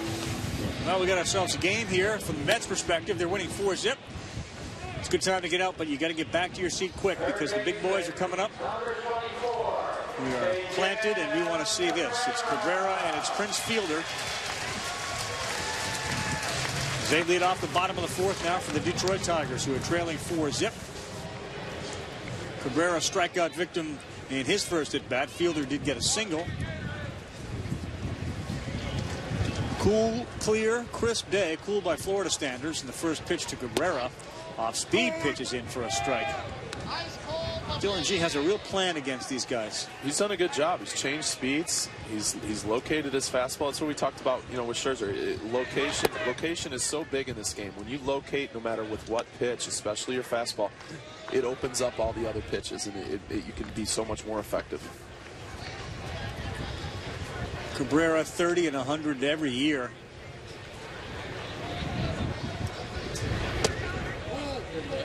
Another one off speed, just misses. A lot of people pointing at Brennan Bosch if he's going to hit second, and you know, this entire Tiger lineup has the ability to get on base, that his RBIs and his season could be monstrous. Well, he's gonna see a lot of fastballs hitting in front of these guys, because as a pitcher, your mindset when you know you have these two guys coming up is you don't want guys on base. Well, if you fall behind Bosch 1-0 or you fall behind 2-1, whatever it is, you can't just start throwing off-speed pitches trying to trick them, because then you're going to walk them, and next thing you know, here come these two guys with guys on base, and that's when the trouble really begins. 2-2. Checker first, no swing. You're not going to punch him out here. All these paying fans, spring training, they're here to see. They're wearing the uniform. Fans don't want to see two of them. Got them the first time, but they don't want to see another one.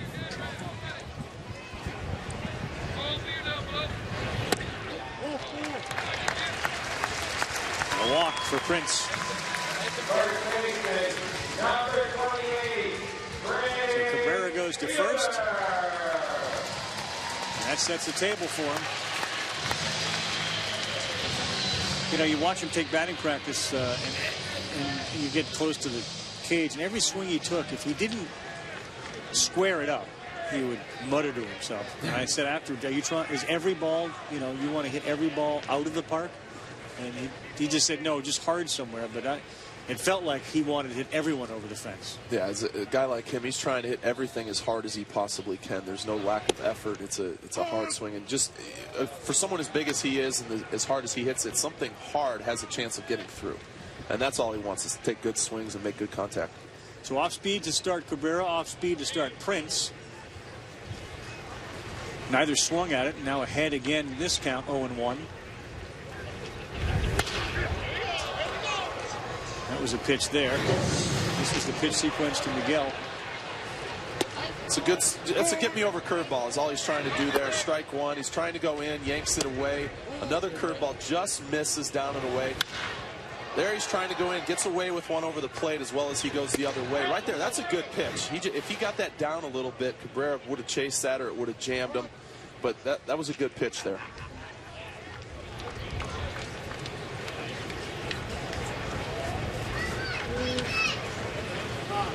Who do you think leads the team in home runs this year?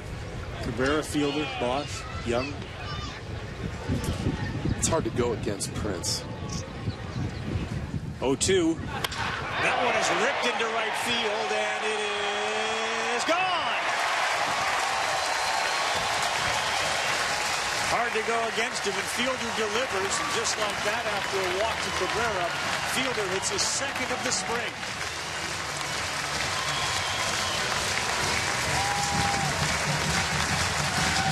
That's where a walk to somebody like Cabrera can really bite you. Well, it shows you this offense how quickly things can change when you have guys that pop up and down this lineup. One home run changes what this game looks like real quick. And the other question is, how many back-to-back home runs can this team hit? The 20th home run of the spring, which leads all American League teams. That was right into that wind also. Yeah. Young laces this one to center field, and it is caught in that wind you're talking about. Wow. Dendecker did a full sprint and then had to put the brakes on, but that was squared up.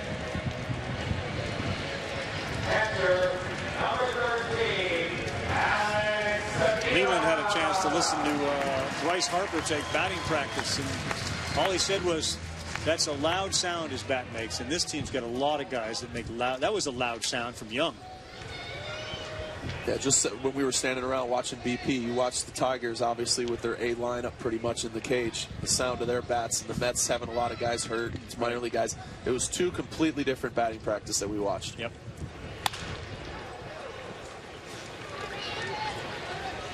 Alex Avila pulls that one foul.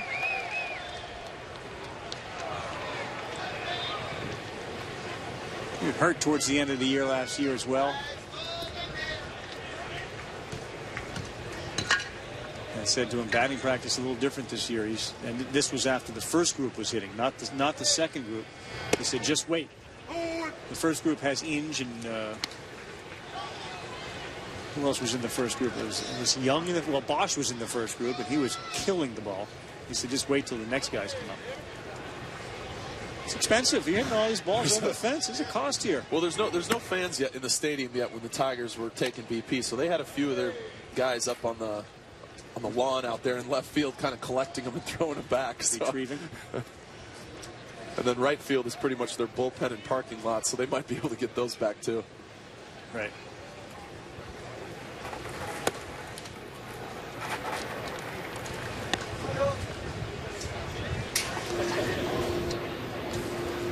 So, Doug, how about batting practice, the impressive teams you've been a part of, or was what you witnessed today something you've never seen before? You just heard electric sounds off these guys' bats. I mean, they just have the power, and you can see the confidence that's coming with it. And I think that's one of the things that Prince Fielder is going to bring. It's that swagger. He's been there. They know that this is the key piece that puts them over the top. And everybody just looked like they were very confident and comfortable in the batter's box.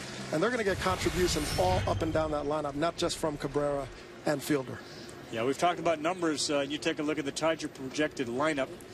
Bosch, Cabrera, Fielder, Young. That's very scary. And it's, of course, Alex Avila, not Aviles, who's going to be the catcher. We got your jersey number. What cycle would you hit in on the Tigers? Would you be in the first group, or the second, third? Well, for me, I'd probably be in the seventh, maybe. Caught by the third baseman, Wilmer Flores. And that retires the side, but a little thunder off the bat of Prince Fielder. Alder says hard to pick against him to lead this team in home runs. And he doesn't miss many. Dylan G's first mistake ends up in a palm trees. We'll continue spring training baseball.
Dylan G in the dugout, talking about Maybe the last half inning where he gave up that home run to Prince Fielder after the walk to Miguel Cabrera, but he's been really effective, Mark, all right? 2 runs. Yeah, he's been awesome. He's done a great job of locating his fastball, but more than anything, his changeup today was outstanding. That's double play right here is on a changeup. The strikeout to Cabrera is a changeup. He's mixed in a few good breaking balls. There's a changeup inside, and then you're going to see a couple sliders down and in. And, you know, he's kept these guys off balance and done a good job. So, given Johan Santana's health, he's going to pitch again Friday through a bullpen session yesterday. And Dylan G, you know, for a team that hasn't had a lot of positives, this has certainly been one, given that he's facing such a good lineup, an American League lineup, and one of the best in baseball. Nice. Max Scherzer started for the Tigers and was equally ineffective, although threw very good pitches, if you ask Jim Leland. As that ball is away, let's go down to Doug for some thoughts on the starting pitchers. Well, there's no doubt for Dylan G, that was a very positive start.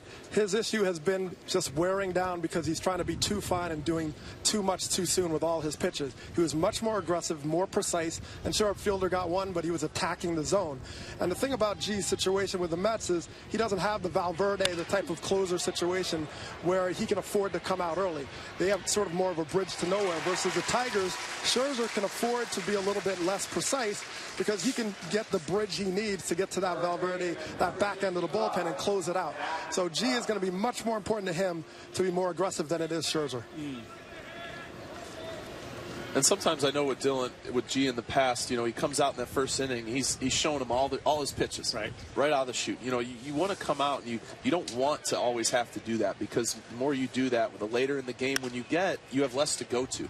You have less options because these guys have already seen all of your pitches. They've seen the way you're going to attack them, and unless you're able to change that up and make adjustments throughout the game, it's tough to go deep.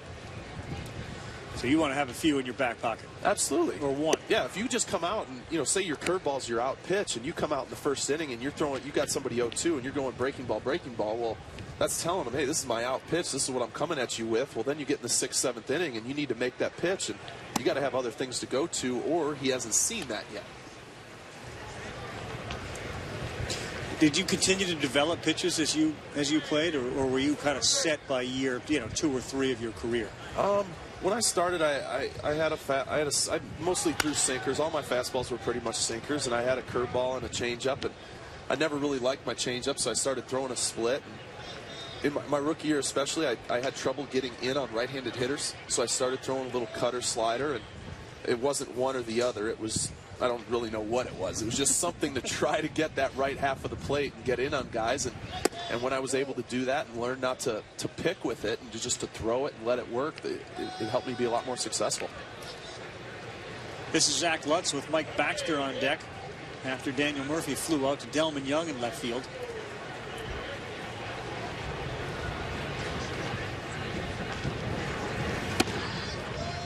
That's a walk for Crosby. Let's take a look at the Met rotation, and really Santana kind of changes everything here if he's able to go. And so far, there's been no indication that he won't be. But as Terry Collins told me earlier, you start getting those starts where you throw 70 to 80 to 85 pitches. You see how it responds to shoulder the next day. Pelfrey has been hit around a lot. John Neese, Dickey, and G, the 5 that he plans on bringing out there in the rotation. And again, Santana is such a wild card and all that. Yeah, if he comes back to close to form, obviously you don't know what to expect when you have a shoulder injury and arm strength and stuff like that. You don't know how he's going to respond later in spring or when the season starts, when you start to hit that first wall. But, if he is healthy and does a good job, it's a big plus for them. Huge. Then you wonder how quick Trey talk's going to start as Avila goes out to talk to Crosby. How quickly you think, and Leland's also coming out, how quickly that talk is going to be if the Mets aren't healthy or if they don't perform well. It's Johan Santana. Do they move him and bring back some pieces to rebuild? This is this action from earlier this spring. 2010, his ERA was sub-3. And he literally, if you didn't know it, if you had kind of gone to the moon, you wouldn't know that he had anything wrong with him. The way he's throwing, he looks outstanding. Same. Right there, just watching his motion from everything that I've seen and all the times I played against him, his delivery, everything looks the same, and that's a big plus. Yeah. Not that we all go to the moon. I just meant that sort of hypothetically. If you had checked out of baseball, you'd think, yeah, Mets have Santana. He looks great. Yep.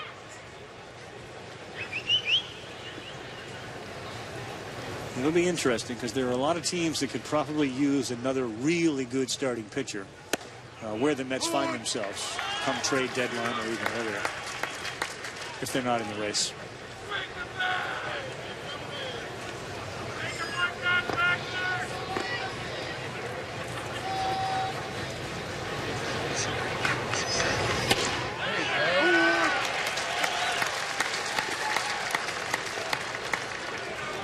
Now this is a team, the Tigers, loaded with all-star caliber players, and certainly with the fantasy leagues beginning to take shape and drafts set to take place. There's a few guys on this roster who are going to be selected, including Justin Verlander. That ball is fouled back.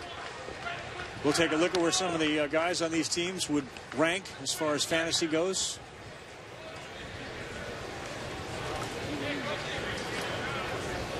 Cabrera's pointing to Young and looking at fielder saying, see how strong that guy is over there? They might be picked kind of high. I think they'd be real high. This one is a gap shot. Will it hang up long enough for Young to run it down? It does. And he throws it back in. Mike Baxter hit it hard, but Young was able to run it down.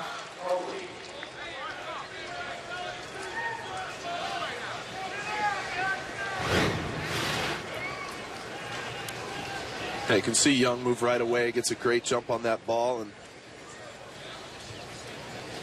makes the catch. You know, Austin Jackson's going to be in center field. He can run down anything. We were saying earlier, what would you say? He just looks fast. He does. He was out on the field earlier. He does. He gets on, and you know, even during batting practice, when you're on first base and somebody hits a ground ball, you move to second. He moves so much quicker than everyone else. Slice down the line and left. It's going to go foul. Really fast guys never seem to touch the ground. They kind of, you know, the sprinters, their feet just don't touch the ground. And you can almost tell just in the way they walk. Yeah. It's just the way that their feet touch the ground when they walk that you can tell how fast they are. It's an interesting question. And maybe later in the game we'll ask Doug, leadoff hitter, what the Tigers should do in a perfect world, because Austin Jackson's, you know, struck out too many times, didn't get on base enough. There's Cabrera. Looks like he was inching towards his left, has to reach back to his right to make the play. So the big boys, Fielder and Cabrera, figuring in this game like you'd expect. Home runs, defense, midway through.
ESPN Fantasy Baseball is back on ESPN.com. Real-time scoring, expert advice. Manage your team and do it all on the go from your mobile phone. ESPN Fantasy Baseball. Sign up for free at ESPN.com/fantasy baseball. Maybe a future fantasy baseball program. That was some break on that pitch. Nice little curveball. That was a little. Now people are going to get mad because the kid's throwing breaking balls. When did you throw your first breaking ball? I always threw one. You did? Yeah. On purpose? Yeah, I always threw over the top curveball when I was little. Wow. Okay, kids. We got a game going on, but not of interest to everybody. Chuck James is the new pitcher. Think we're going to get a tackle here? Are we dancing? What are we doing? Yeah, down we go. They're busy playing. Yep. Ground ball second. Valdespin throws it over. Sticking with a fantasy theme. Top 10 fantasy players. Who do you think is number 1? Miguel Cabrera. Then Albert, Matt Kemp, Ryan Braun is 4, Bautista, the Blue Jays 5, Tulowitzki, Cano, Ellsbury, Justin Upton, and Joey Votto. The top 10 overall on ESPN Fantasy. And of course, then you get into specific positions and whatnot. Prince Fielder at first base. Brennan Bosch is going to be on some. Delman Young should be on some teams. I know nothing about fantasy. I know that those are all really good players, though. You can see the fantasy injury concerns on the bottom line on our baseball game right now. Josh Johnson, they talk about the shoulder, the DL with the inflammation in May, so all sorts of information. What you really need to know, I think, about fantasy is that for the most part, it mirrors reality. I mean, the bench players are the ones that get picked first. Yeah.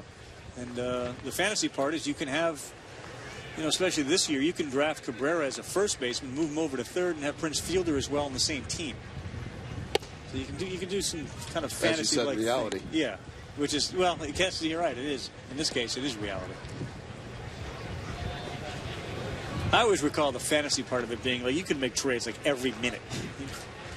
And that just doesn't happen. Berry gets a walk.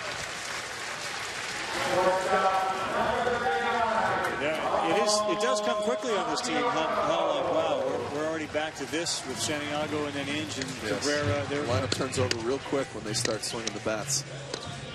They're just lingering there.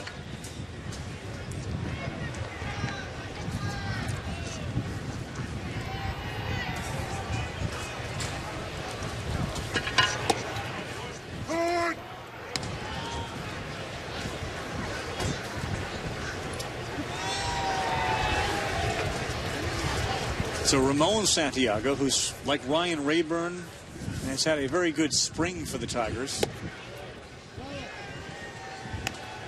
See, Josh Toley's no longer catching. Mike Nicholas takes over behind the plate. Keese.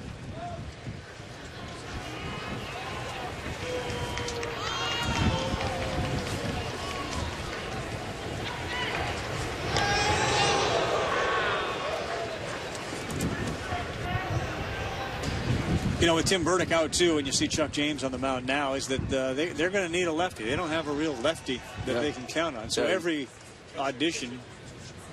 Used to be a starter with Atlanta. Yep. And converting to the bullpen. Throw down to second, not nearly in time, sliding underneath the tag. Quentin Berry can move too, so that's a second center fielder the Tigers have that can run. You can see he gets a really good jump, and really when it's lefty on lefty, you're going or you're not going. So if James would have thrown over, he would have been a dead duck. But right there, he got a great jump and made it easily.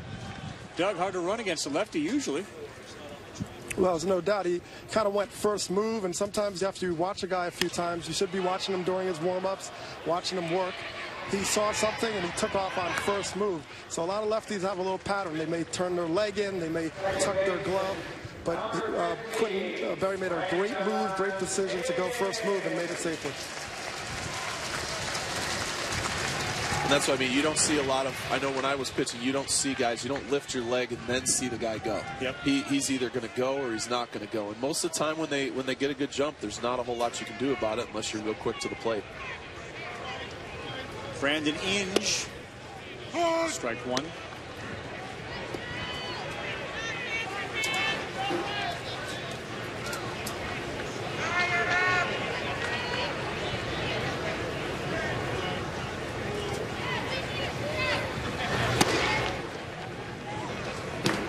missing down.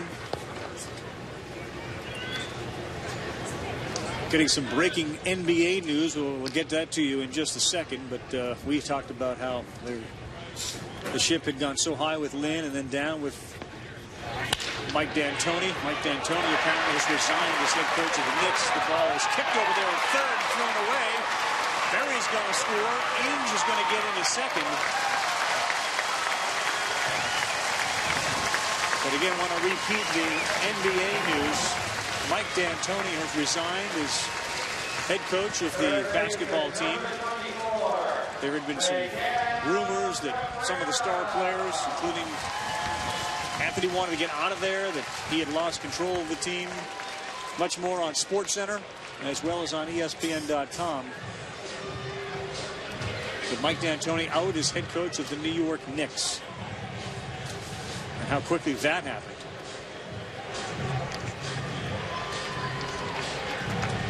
Here in Lakeland, Florida, the Tigers have pulled within a run. And on this hard ground ball to Wilmer Flores at third, he had to go off him, and then he just threw it away. Well, he obviously was in a hurry, you know, trying to make a spectacular play and rushed it a little bit and threw it in the dirt. And Doug, they give 2 errors on that play to Flores. Obviously the bobble and then the throw. Well, yes, the rule of thumb is, you know, if you make that 1 error, don't panic and turn it into 2. He still could have taken his time, collected himself, and thrown a strike. He may have gotten the runner, may not, but at least he would have kept the ball in the field. Instead, he advances the runner, run score, and that's something that just you have to think about before it happens and make that better choice. All right, so errors can certainly cost you, and what may have been the third out, now you bring up the third hitter, and that's Cabrera. Trying to throw inside. James, ball's behind 2-0.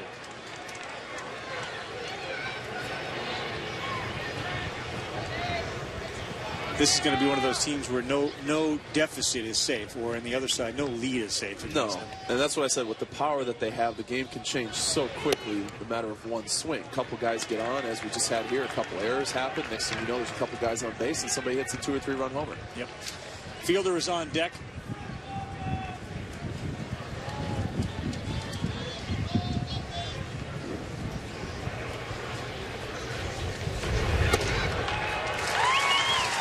Four-pitch walk, and here comes Prince. Now, see, to be honest with you, James really kind of pitched around Cabrera right there. Yep. You know, to get, not that fielder who you want to get, not that that's the guy you want to get to, but lefty on lefty. This is the home run that Prince hit in the last inning. Cabrera has come out of the game. He's being pinch run for.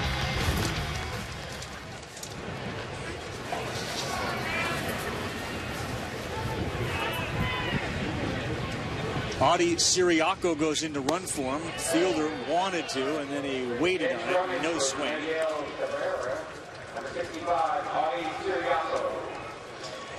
Like most lefties, most of them are better hitters against righties than they are lefties. And a pitcher sometimes will pitch around a right-handed batter to purposely get to a lefty, even if it means putting more guys on base.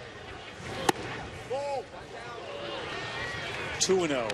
But you don't want to then turn around and fall behind 2-0. Right. And then Delman Young, who's a home run hitter himself, is standing there on deck. You really do get just how little fun it would be to pitch against this team. And the AL Central's got to do it with the Royals and the Indians and others. Here's one. Is there a competitor for the Tigers in that division? I don't think so. I mean, I think there's a few teams that can obviously compete, but whether they're going to be there all year, I doubt. I doubt that'll happen. 2-1 to Fielder already with a home run, a second of the spring earlier today. This one hard on the ground, fielded it short, flipped behind the runner and the fielder, and bases are loaded now for Delman Young.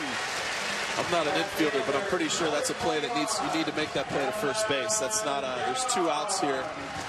There's 2 outs here. This ball's hit to the right side of second base, and you're going that way. I think it almost would have been easier to have spun and made the throw to first base, especially knowing who's running and fielder's running.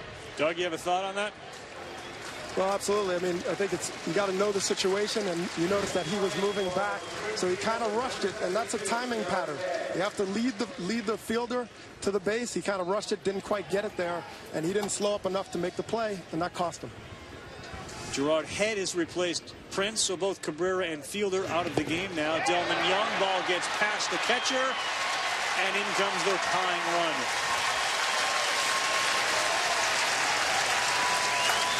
Chuck James bound it. Yankees couldn't handle it.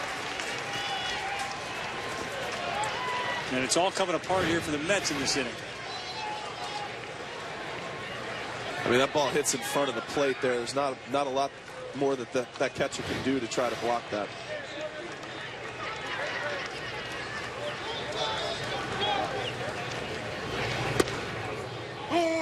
Fastball in for a strike to Delman Young, about 86 miles an hour. And, you know, let's remember that none of these Mets are either regulars or even in their regular positions.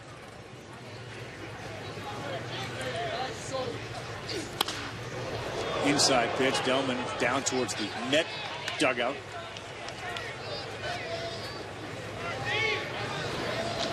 You can feel the relentlessness of this offense. And one thing they don't generally do, like they're not as patient as teams like the Yankees and Red Sox yet, and that element of those teams drives pitchers crazy too. It does. It really, when you have a patient team early in my career, when I would face the Yankees and some of those guys, you'd roll through some other teams' lineups, and then you get to those guys, and they're good hitters, and before you know it, your pitch counts up. Yep. And even though you're throwing strikes, your pitch counts up because they're working the counts. And they're a little bit more patient. They get more foul balls, and you don't go as deep into games. Young sharply into right. It's going to drop. One run's going to score. 2 runs come in. And you don't have Fielder and Cabrera running. It's the pinch runners, and they both score. And the Tigers, thanks to Young's single that scored 2, now lead 6-4. And Delman Young comes out of the game and is replaced by a pinch runner.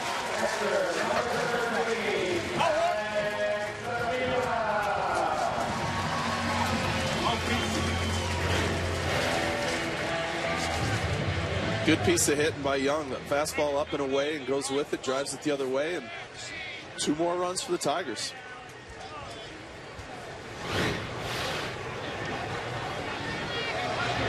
So Cabrera walked, Fielder with a single. Young, after some errors in there, delivers the 2 runs.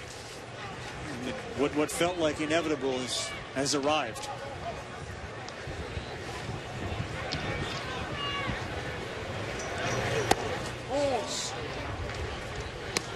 Now Avila.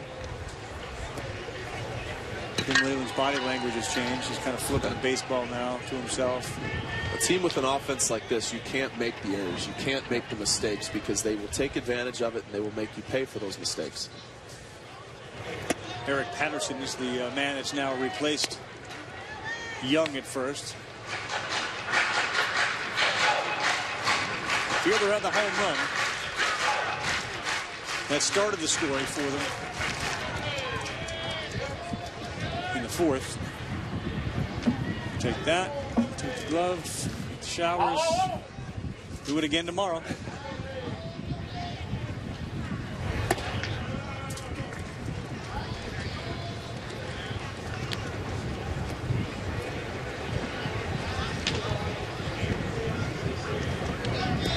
And for Terry Collins and the Mets, the reality is that when you don't have your everyday lineup, and you said you're making errors, it's not going to go well. Yeah, when you have a quote-unquote minor league team, when you have a lot of your extras and guys like that, the mistakes just can't happen against a team like this.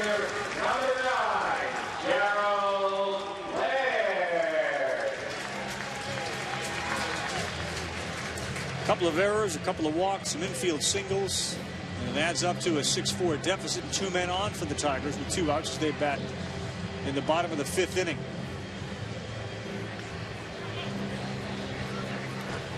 It's about a 2.5 hour bus ride, barring traffic, for the Mets from Port St. Lucie over here to Lakeland, Florida.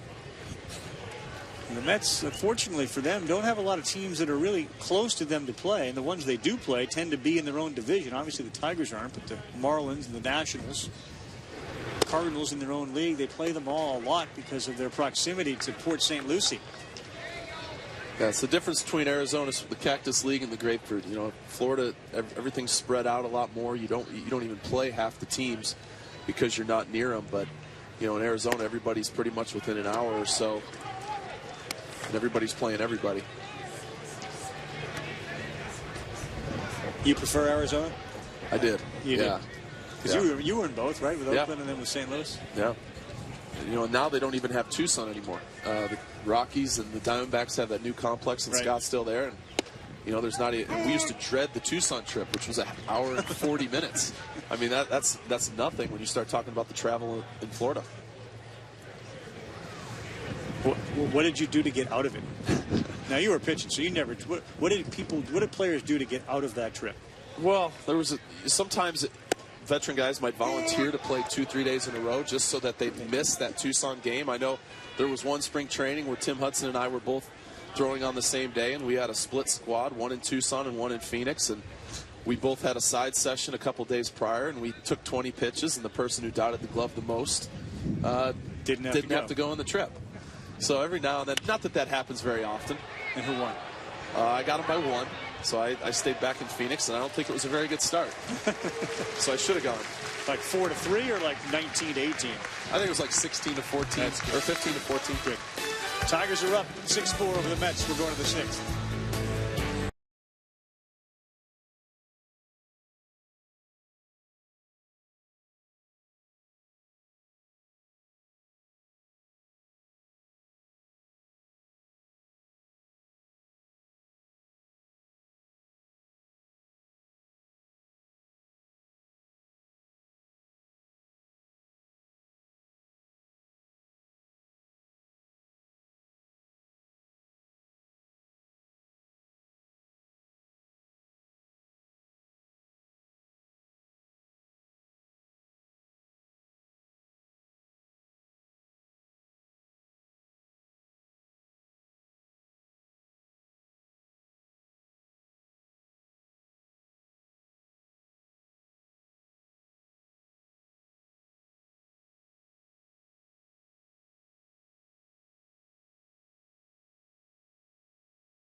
Welcome back, everyone, to Lakeland, Florida. Carl Ravitch, Mark Mulder, and Doug Glanville. The first of 10 games. This is number 2 for us. We did the first between the Red Sox and the Miami Marlins, and now it's the Mets and the Tigers, with Detroit leading 6-4 as we play in the top of the 6th inning.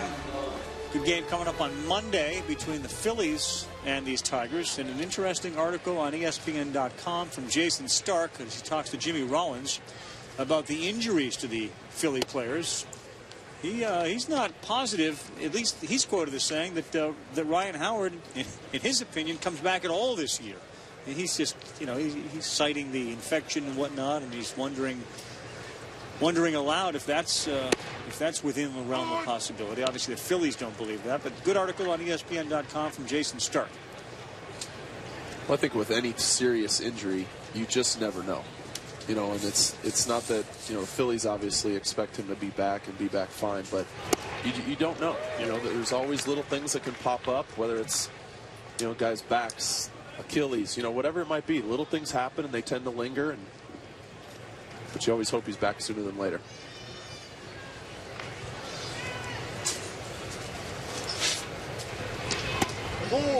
It's a tight breaking ball there from the new pitcher, Matt Hoffman.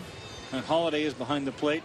Ed takes over at first base. Siriaco's at third. Patterson's in center. All those guys were pinch runners in the last inning.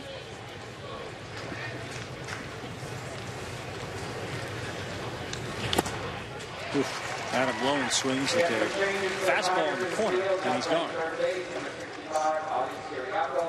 First base, number 72, Jared Head. Left field, 74, Eric Patterson. Catching, 76, Brian Holiday. Now pitching for the Tigers, number 44, Matt Hoffman. So between innings, Dougie caught up with both Prince Fielder and Miguel Cabrera as they were heading towards probably doing some more work. And he asked them some questions using both English and Spanish. What does Prince Fielder add to your ability in terms of now having that protection behind you? Okay, so ¿qué añades Prince Fielder al equipo tuyo? Porque ahora tiene la protección para batear. A lot, have this guy in the lineup is bringing a lot of power, a lot of protection. I think we got a lot of chance to score run. What we can do over there is play hard. Play hard, play for win games. And this guy is a work hard man, so we're gonna be ready for the season and trying, win some games. All right, we got a new position, third base. You're learning something different here, and some people will say it puts a little pressure on batting. So tiene una posición nueva y va a poner presión en cómo bateas. No, I think it's like two different things about defense and offenses. I think when you in defense, you gotta focus wise. You can do routine play and stuff, and when you batting, you gotta focus about getting base, drive the run, all that stuff. I think I don't have any issue with that. So I'm gonna be ready, man. I only can say I'm gonna be ready. I wanna play baseball. I wanna go out there and play hard and win games. It's all I'm worried right now. Play hard and win games. Thank you. Gracias. Okay, gracias. Gracias. All right, Prince. Well, you got that fastball. You're looking like you're already in mid-season form. So now you have a situation you've played with a lot of great right-handed hitters. So what do you think of Miguel Cabrera? How does he rank in that list? I mean, I think, definitely, playing behind, hitting behind Bronny. I mean, I think he's one of the, best right-handed hitters in the game as well. But I think him and Miguel might be 1A and 1B, So, and I'm just excited to be here. I mean, to have a superstar like that who just won the batting title and moved positions to, allow me to play on his team, it means a lot. So, it's just pushing me to work hard so I can, help make it get to where we want to go. So what do you think about protection? Do you think that's something that's real? Or, you've had situations where McGee and Milwaukee had good years, bad years. Does it change anything when you know somebody's behind you to do something? I think it only changes when you let it change. I think, sometimes, obviously if you have power, the pitchers ain't going to try to throw it down the middle anyway. So, just because they're, walking you or, trying to be, perfect, that doesn't mean you shouldn't be ready to hit. So I think when you're ready to hit, it doesn't, you got to eliminate who's behind you, in front of you. It's just, you and the ball. All right, Prince. Thanks a lot. Good luck to you. Have a good one. Muy bueno there. That was nice. Very good. That's Doug Glanville helping us out here today, and of course part of our Baseball Tonight lineup this year. Jim Leland's team up 6-4 as we continue our spring training game here in Lakeland, Florida. 2 outs now for the New York Mets as they bat in the top of the 6th inning. Now Hoffman looking good so far on the mound. A very sweeping breaking ball.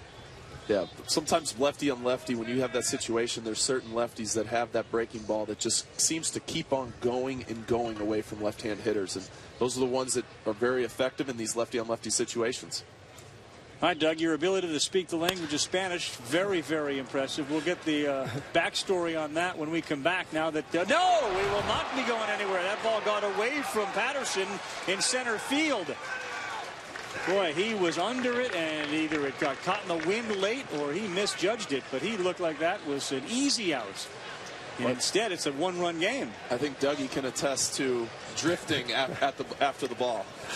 You know, I'll tell you, look, this is a tough play. Any ball in this high sky with this sun factor is a tough play. And the difference between spring training and regular season, during the season you can kind of stay on the ball, take your eye off to orient yourself, and then regroup with the ball. But in spring training, you take your eye off that ball for a split second, and you may never see it again. So it's a much more difficult play as a center fielder. And with experience, you learn to really lock in and then see the ball through. All right, Doug, I think I called him Patterson. That's still Quentin Berry who's out there in center field. Ouch. That's like the last thing that Terry Collins wants to see is Turner get hit in the leg with a pitch. All right, so Dougie, the Spanish speaking, where'd that? You know, it's my secret weapon. You know, I wanted to break it out. I waited until year 3 at ESPN to say, you know, I got some other skills. But no, Miguel Cabrera was messing with me earlier and said, well, you know, Miguel Cabrera was messing with me a little bit earlier, saying, I'll do the interview with you if you speak in Spanish. Of course, he answered in English. It made me look crazy, but that's okay. I still broke it out. I think I held my own. So remember that. It's in my repertoire for some other day. You more than held your own. Absolutely. And if Miguel Cabrera wants to speak English, you're probably good with that, right? Yeah, I can work that. All right, Doug, the Ivy League education paying off. So he said, if you do it in Spanish, I'll speak with you. And then Doug went out and learned Spanish.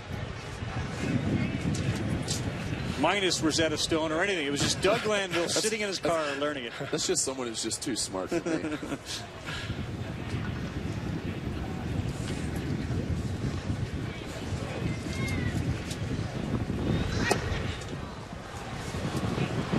Valentino Piscucci is now hitting for the New York Mets. I think Terry held his breath when Turner got hit. Unfortunately, those types of things have led to I'm coming out of the game. I can't make the trip. Well, it's one of the few actual somewhat regulars that they have here. Yeah, that's just what they need, is not another nagging injury. 2 men down, 1 run in.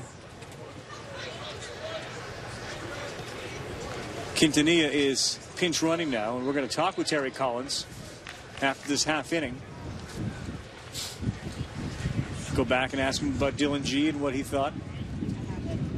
How difficult it is to coach and manage in New York City now that we find that Mike D'Antoni, if you hadn't heard the breaking news, resigning as head coach of the New York Knicks.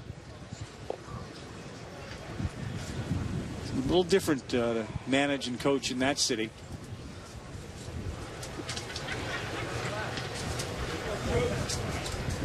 Valdespin with speeds on second. That ball is bounced.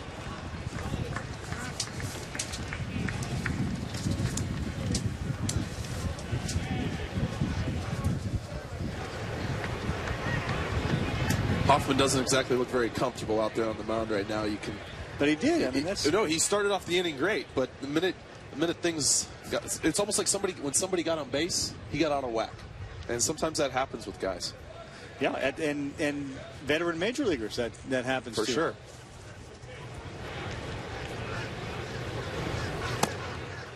But 4 pitches and a walk, and that's going to get a quick meeting. Pitching coach has been busy for the Tigers. Probably more trips than he thought he'd be making. Usually, Leland will go out and make the pitching change, but nope. Jeff Jones has been out there a bunch with Scherzer, and now he's back out there. He had to come out right away when the first lefty came in. The grass walking to and from the mound, from the coaches there in the chairs out to the mound is getting a little worn right now. So, bases loaded with the New York Mets. And Vinny Rottino is going to be the pinch hitter.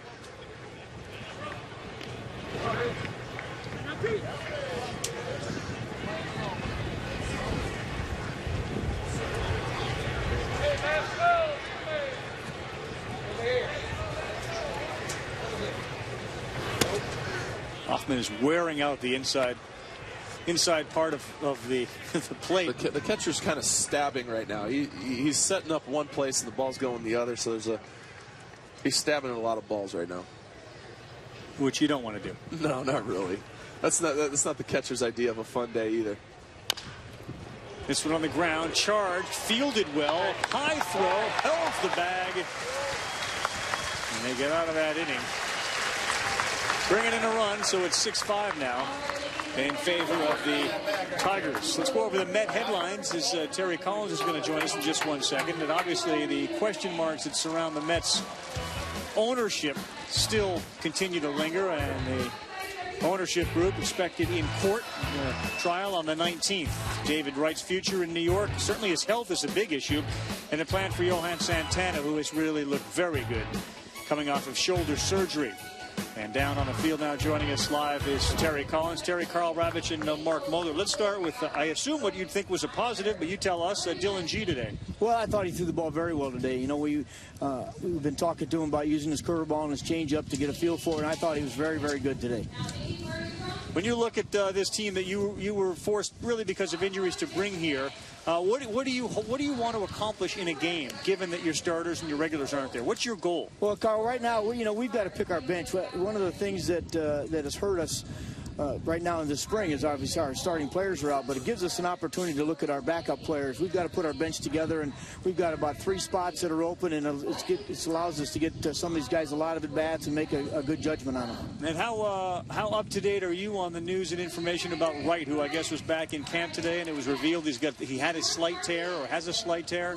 Well, you know, Carl, one of the things that obviously when you use the word tear, it's a serious thing, but a strain is basically a small tear. And so David got the shot. He feels great. He's going to start some baseball activities tomorrow. And this guy played 3.5 weeks with a broken back. He can certainly play in the condition he's in. Right. You were telling me what influence Jim Leland had on your career, and when you look over in the other dugout and see him, what are your feelings? Well, first of all, he's a great friend, but he's my mentor, and I learned a lot about what it takes to manage in the major leagues from him, and I owe him a lot, and that's why actually when I got the job here, I wanted to just say thanks by wearing his number.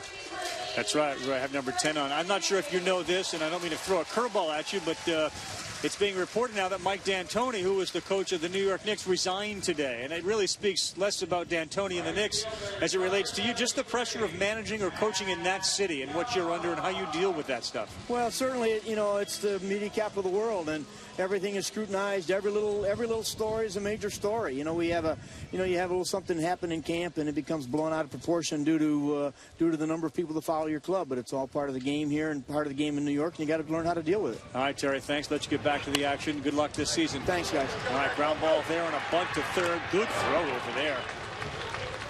So 1 man up and 1 man down. Again, I think you talked with both these guys. You heard Leland kind of put things in perspective when Scherzer came out, Mark, and certainly Terry Collins when you hear him talk about the comment that I think he's probably referring to his own comment, which was in frustration, just the amount of injuries and how if you need an aspirin, you're going to take a day off. That was. I did like the one thing where he said it gives everybody else a chance, though, to make this, to make an impression. And stuff like that, because that goes a long ways, because most guys on the team are the veteran guys. They know they have a spot. They know what's going on. But for the other half, you hear a lot of interviews. You hear these guys say, well, I'm just preparing for the season. Well, for the other half of the guys, they're not just preparing for the season. They're fighting for their life, and they're fighting for a job. And that's tough when it's this one day. If you get a couple knocks, and that impression that leaves on the coaches and the manager, that goes a long way when it comes to the end of the spring training, when they're trying to decide the bench and decide their team. Right, center field and dropping quickly, but caught out there. So 2 men down, and you almost get the impression that he's kind of sending a message like somebody do something. We have places for you to play. Yeah, there's opportunity. Yeah, a lot of teams. A lot of teams, look at Detroit. There's really not many question marks, you might say, for their bench, for their starters, maybe their 5th starter. But, everywhere else, they're pretty much set. Right. And when you have a team that has question marks, there's a lot of possibilities. You have a few good days and make a good impression. It goes a long way. Ramon Santiago, the leadoff hitter today, batting and still playing here in the 6th inning. Chris Schwinden, who has got a chance to make the team, is on the mound, and again they're working on relievers and whatnot. Cesar Puelo in left field, Vinny Bertino's at first base. Lucas May was the guy that made that play at third base on that bunt. Brandon Inge still in, he's on deck as well.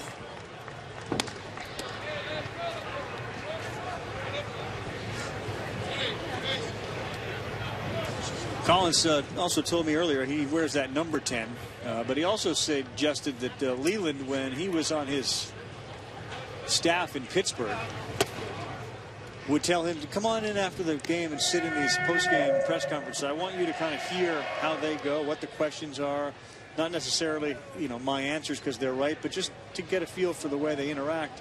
And then when he told Jim he's got an opportunity to go be a manager, Leland said, meet me at the stadium. And for 4 hours, he grilled him on every question that he might be asked and said that nobody has prepared him better for a life as a manager than that guy, Jim Leland. We'll continue. We're through 6, 7, 8, 9 still to come. Mets and Tigers.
ESPN Spring Training is brought to you by MLB 12 The Show, so real it's unreal, and by State Farm. For auto, home, life, and banking, get to a better state.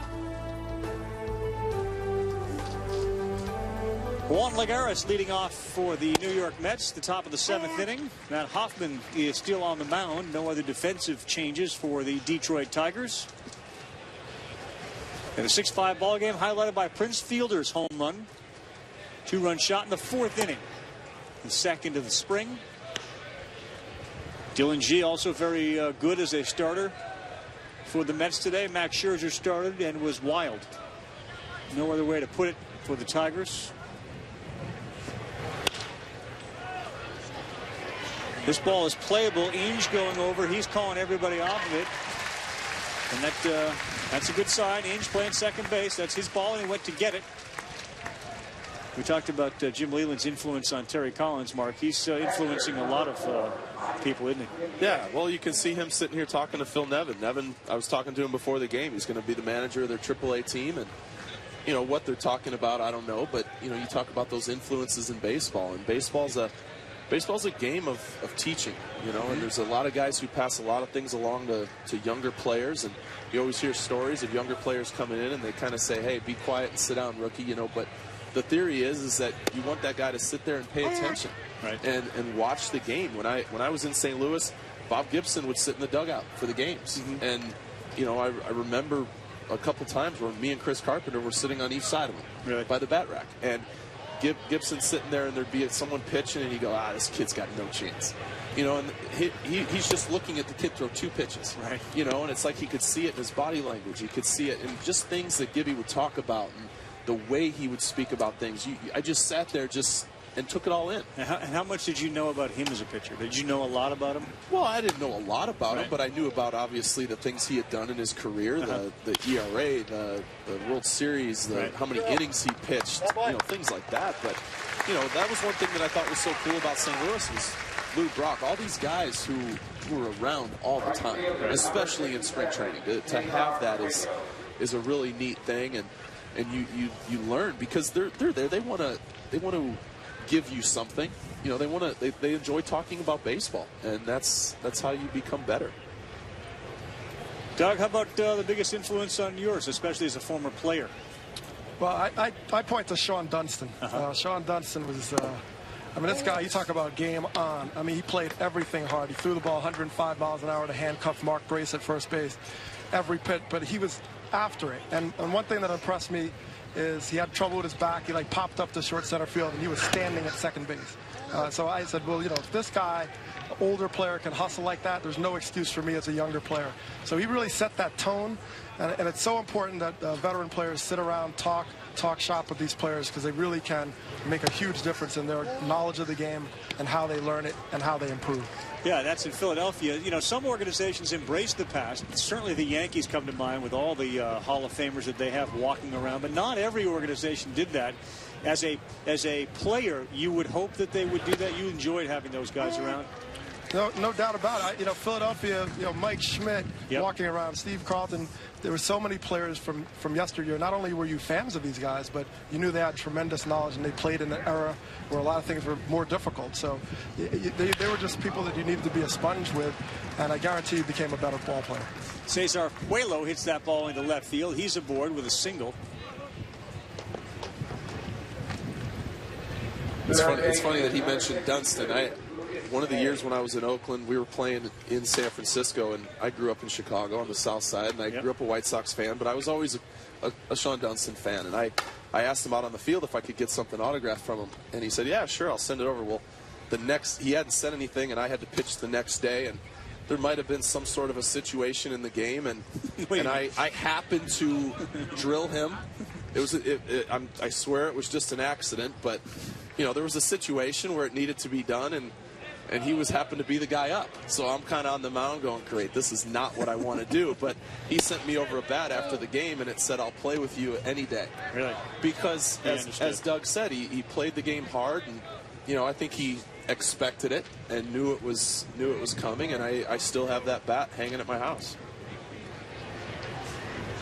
And that's all he wrote on the bat. He said, I'll play with you any day, and then he signed it. That's great. Well, that's a lot of that unwritten rule stuff, and baseball announces that they're not going to have any expanded instant replay. So there's that fine line between the players kind of policing themselves and now umpires and what they're able to call and have the assistants to help them call. I know there are times we're sitting in the Baseball Tonight studios wondering, well, if you just had replay, you'd get it right, but it's not. No expansion of that instant replay this year. You good with that? Yeah, I think so. I mean, because there's always that line of how far do you take it? You know, how many rules do you have to come up with of what is replayable and what isn't? You know, where do you draw that line? You can't just make everything replayable, because you know, then you're asking for trouble when it comes. You know, this is a game of human error, of human mistakes or whatever, and that's part of the game. And I know people say when you have the technology, why not use it? But you know, like I said, you can't just review every play that's made. How about you, Doug? Well, I was thinking of actually George Will had a good quote. He said, when you try to make something perfect, it gets worse. And you know, it's a slippery slope, especially with base running. I mean, what are you going to do? The guy, did he catch it? Oh, you're supposed to tag up. You got to send the guy back. I mean, you know, there's a lot of guessing that's going to go in, and I think it's just more complicated. So they have to be very specific on when to use the instant replay. And in that case, it may work out. Now that pitch worked out for Hoffman. Another one of those breaking balls. Strikeout victim. We're going bottom 7 here in Lakeland, Florida, with the hometown Tigers leading the Mets by a run.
ESPN Spring Training presented by Gillette. Tigers hosting the New York Mets at Joker Marchant Stadium in Lakeland, Florida.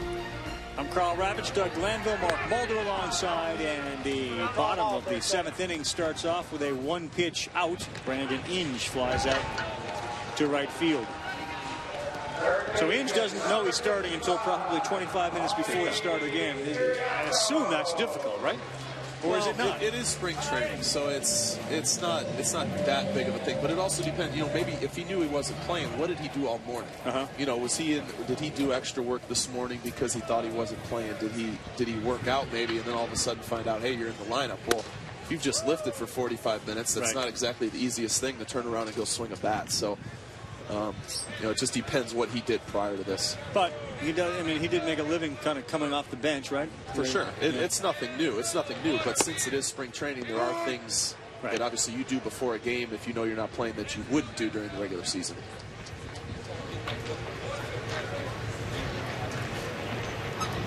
Andy Siriaco is batting.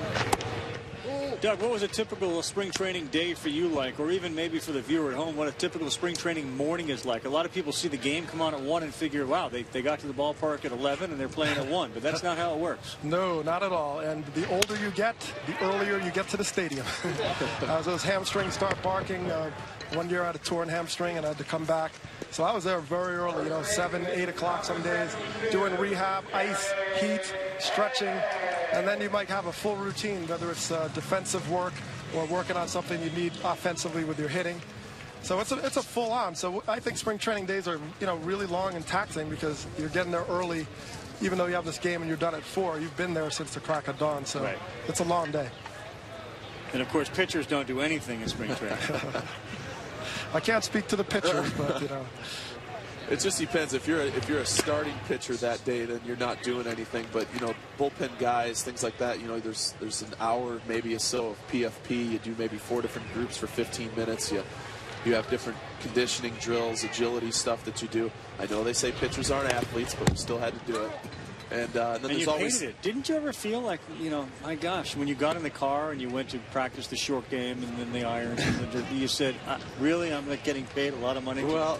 Yeah, but you're not getting paid in spring training yet, right? You're getting paid. It's your job. And you guys, Croc, monotonous. I hate that. I can't believe we're doing. Why do we do it? It was all the shagging. Honestly, the shagging during BP. The shagging during BP, that was the longest part of the day. Everything else was, hey, we got to do it. You got to do the PFP. You got to do all that stuff. But if you're not shagging, who is? Somebody's got to shag. That's true, but hey, if they hit it, they can go pick them up, right? That was always our theory, I think. They hit it, let them pick it up. Ball is dropped, and then the out is made on the strikeouts. They hit it, they got to go get it. That's the logic of the pitcher.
ESPN Spring Training is being presented by Gillette. Great things start with Gillette, and in part by your neighborhood Ace Hardware. Ace is the helpful place.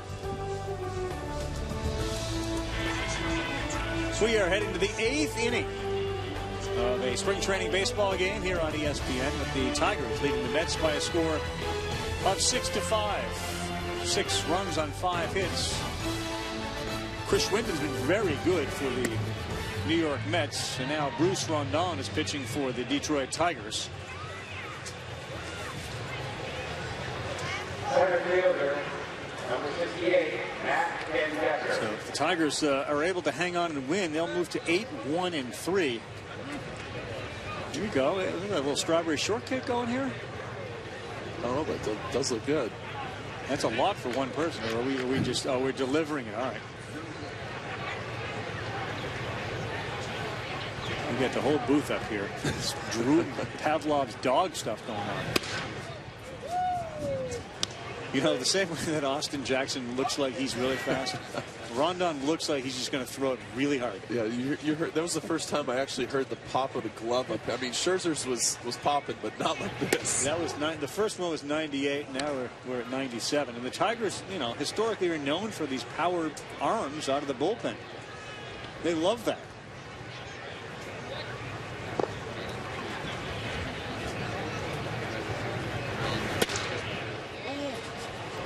Wow. They'll like it a lot more if it's a strike. Yes. It's one thing to throw that hard. It's another to command it. And he's one of the 2 minor leaguers that came up and joined the team today. There's, you know, you take a half a mile off of it and you get a strike. Well, we talk about numbers. He does have number 22. That's his, but that is probably the minor league 22. Could be. That's fun, though. Who's the hardest guy you ever played with throwing? Anybody hump it up there? Well, I mean, you know, when we had Isringhausen in Oakland, he was 97, 98 at that time. And, you know, Jason Mott in St. Louis was high 90s.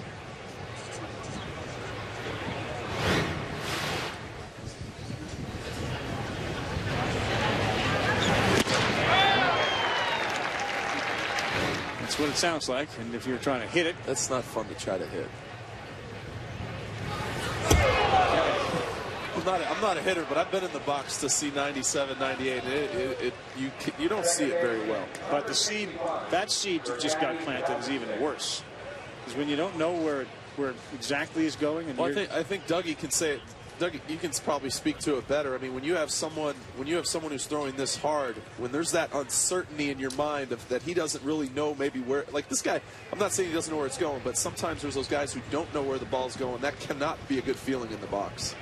Oh, not at all. And this is exactly why all these veteran guys are in the locker room right now, because I'm telling you, these young guys come up and throwing 110, and they don't know where it's going, and I'll tell you, you're not digging in, so go get them. You saw his strikeout to walk right there. 61 strikeouts, 34 walks last year. Single A ball. But when you come over to a game like this, you have so much adrenaline. That's why you're seeing him up with a lot of these pitches. He's got so much adrenaline. He's overthrowing, and that's what I mean. He's still going to throw 98 if he slows himself down. But sometimes guys, they get a little amped up and a little too much effort. Jeff Jones is taking another trip out there. He almost should have a conveyor belt the way today's gone for him. Just hop on. So we'll have a little discussion. All right, Major League Baseball is proud to support the fight against cancer. Honor someone you know who is going to bat against breast cancer. Visit honorarybatgirl.com. Major League Baseball, of course, gets involved with so many initiatives. Prostate cancer, breast cancer, heart disease, a lot of very positive things that are done on the Major League Baseball charitable sides.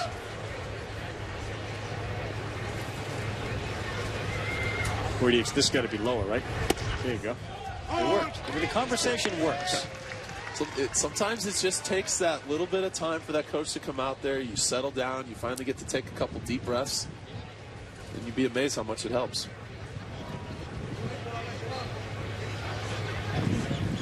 2-1, Jordani Valdespin. We're back to the height again. You know, we were a little concerned you weren't going to make the trip. You had another baby. There's a third Mulder child that is entered. Congratulations. Yeah, thank you. We got a 3-week-old. Things are good. My wife might be pulling her hair out right now with the other two running around, and she's a little busy with the baby, so. That's great for you. Congratulations. Yeah, it's fun. There's another walk. So 2 men on, and the Mets are threatening. Give the crowd in Lakeland some props. They're not leaving. Yeah, there's not too many empty seats. Nope. Right. Met pride. A little dirt. I think we had a little dirt on the finger. She just kind of cleaned her hand off. That's you can look forward to all that stuff as the 3 little Mulders get older. Oof, that's a tough, huh? That's a tough proposition, Doug. Get up there and bunt at 94. Nothing nice at all. Guy throwing a million and not quite sure where it's going, and you have to square. You're just thinking bail out, package, anytime. Omar Quintanilla trying it again. That didn't miss by much. Count goes to 1-1. Do you pride yourself on your fielding as a pitcher, or? Yeah. You're an athletic guy. I did. I probably. I mean, you make errors. Things happen, but you know, like I said, if you take your time and you work on it, obviously you work on it a ton during spring training, and if you focus on it and don't be lackadaisical with it, you know, it can really help when you're out there during the regular season.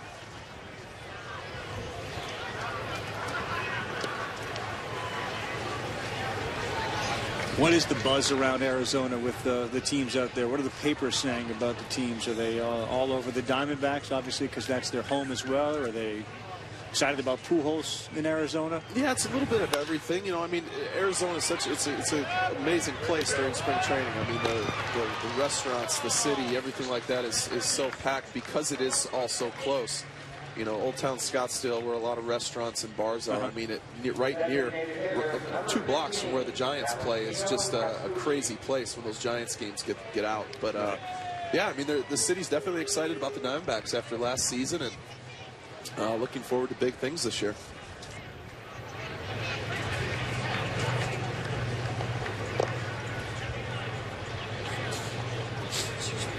Valentino Pascucci with men on the corners.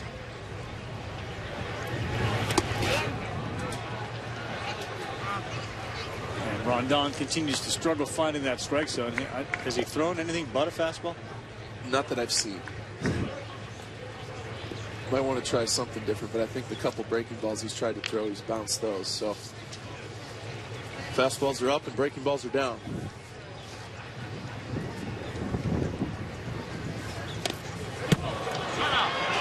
Past the catcher, Rondon there to block, but he doesn't get there in time, and it is a 6-6 ball game now.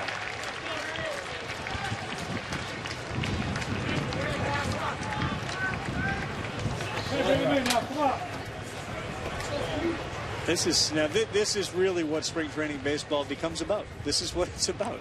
And you never had to see this.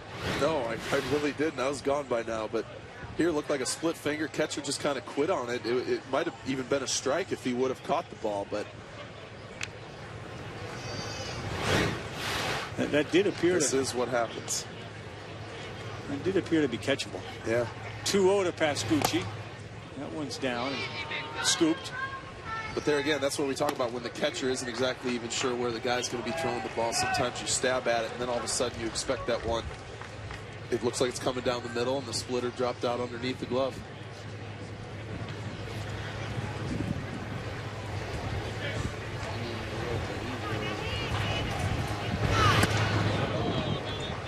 All right, so let's take a look at the NL East, which, of course, the New York Mets call home. But there are a handful of other teams that are excellent, like the Philadelphia Phillies, favorites again. They just win the NL East every year, although last year the Braves had a chance and collapsed. People love what the Washington Nationals are bringing to the table. The Miami Marlins we saw on ESPN a couple of days ago. And beyond Johan Santana, this Met crew, if they can get healthy, can be interesting. So when you think about the NL East now, I don't know that it's the most difficult division top to bottom. I think the AL East is probably better. But obviously this, because the Phillies and the Braves and the Marlins seem to be at a different level that the Nationals coming, do you still put the Phillies on top? I think maybe right now you might be just because of their pitching. But there sounds like there's a little reluctance to kind of declare that. Where in years past, I think we'd all be more willing to do it. Well, because you have the Howard injury. Yep. Utley's been on and off injured. Rollins and Polanco are getting older on the left side of the infield. So there's a chance they come back a little bit. I agree with you. I think there's a chance that they could come back a little bit. Doug, what are your thoughts on that NL East race? Well, look, the Phillies are a lot closer to the pack now. There's no doubt about that. They certainly have showed some age, and they're also, have some question marks about just, how their offense is going to gel. Like you mentioned, Ryan Howard is, looks like he's a little ways away. And certainly they have the pitching, and being that they've won, you have to say, well, you have to knock them out of the box. So I still give them the nod. But all these other teams are much, much closer. I mean, the Braves get some young pitching that comes together in the rotation, guys like Minor. They could be right there. And you look at Washington, obviously, reloading. And now, Miami just made some big moves, so it's going to be tight. Hansen and Hudson have to get healthy for that team. Hayward's, got a hit. And they can't afford to have injuries. But I just sense that the Phillies, like Doug said, have at least the potential to move back to the pack. Look, they could win by 15 games, too, but it feels like they have the potential to. I think there's just so many question marks in that division with... For me, with Atlanta, is what toll did last season take on Venters and Kimbrel and that bullpen, and then obviously with Hudson and Hansen injured, and there's question marks there. You look at Miami. Is it gonna become a show? Is it gonna, what's really gonna happen there? Are these guys gonna really come? Are there gonna be blow-ups? Are there gonna be blow-ups with that team? What's? I agree with you. And then you got a legitimate question. Washington, who's a real young team. And both the Braves and Red Sox obviously had terrible Septembers last year, and one had a complete overhaul of their front office where the Braves really stood kind of pat. I think the authenticity of the Miami Marlins, how real it is. So much of it feels almost mirage-like with the commitment of dollars they made during the winter and the new ballpark and Ozzie there. But I tell you, seeing them a couple of days ago, at least part of them, Jose Reyes looks healthy, and he is so unique as a ball player, and when he's healthy, there's a reality there. The things that he can do on a field, there are not many guys in baseball that can do that. No. The things that he brings to a team with his speed and the way he can play the game. This is Brian Villarreal, who's on the mound right now for the Tigers. You agree with that, Doug? How would you even compare the AL East and NL East, knowing they're both excellent divisions? Is the AL East still a little bit better than the NL East? Because so many people are hopping on the bandwagon of the NL East because of the Miami Marlins and the Nationals. But to me, there's still question marks and youth there. Well, I think the AL East has less question marks in terms of teams that have been there. They've made smaller moves or tighter ships. Miami's, it's just all at once. They came in, boom, boom, major change. You have no idea how that's going to gel. And then Washington is still young. They're going to put it together, but anything can go down.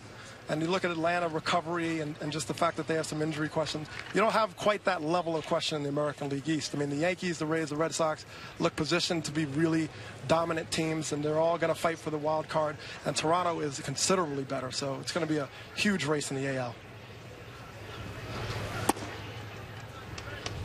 There's some people who think the Blue Jays could finish second or third in that division. A lot of people still, because of the Pineda-Kuroda thing, feel the Yankees have again separated themselves. And that's not taking anything away. And I'm not saying I feel this way from the Rays, great pitching, which may be the best, in baseball. Yeah. Or the Red Sox, who have MVPs all over the place with Gonzalez and Pedroia and Ellsbury. But they just believe that the Yankees, because of the two pitchers, the one thing that was lacking last year, and they still won the division, solidified that. I would probably agree with the idea that the Yankees are the favorite in that division. But I think 2, 3, and 4 are up for grabs. I mean, that's a good group of pitchers. When you're running one of those 5 guys out every 5 days, it's... And that 9 and 10, you just get the sense, given some run support, that changes, quickly to, 12 and 6, 13 and 7. And and having his full season under his belt also. Last year he didn't do quite as well in the second half, but you learn from that. And Pineda can really make a big difference. If he struggled a little bit in the second half with the Mariners. And do you like him? I mean, he's kind of your height. Do you like what you see? And do you see the development that can take place there? Well, there's such an upside, and that's obviously why the Yankees made that move. His fastball, which supposedly they say is down a little bit so far this spring, but when he starts to command those secondary pitches, and if he throws that hard and locates the fastball, it's the things he can do, not a lot of guys can. Right. We'll talk more about the rest of the major leagues. Brian Villarreal comes on and gets the job done as we go to the bottom of the 8th. Fans, bring your...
MLB.TV is baseball everywhere. Watch over 100 live out of market games per week online and on your favorite devices. Visit MLB.TV for details.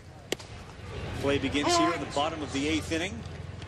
The defending American League Central champion Detroit Tigers, who won 95 games last year. They were 15 games ahead of the Cleveland Indians.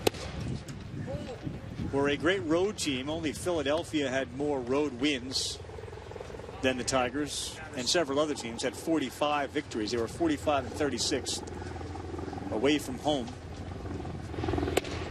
The real question marks that are still existing for the Tigers, I think one of them remains a bit of a question mark, which was the effectiveness of the starting pitching behind Verlander. Scherzer was wild today, but they're looking for a 5th starter and one more reliever. You hear Jacob Turner, Andy Oliver, and Drew Smiley as the options.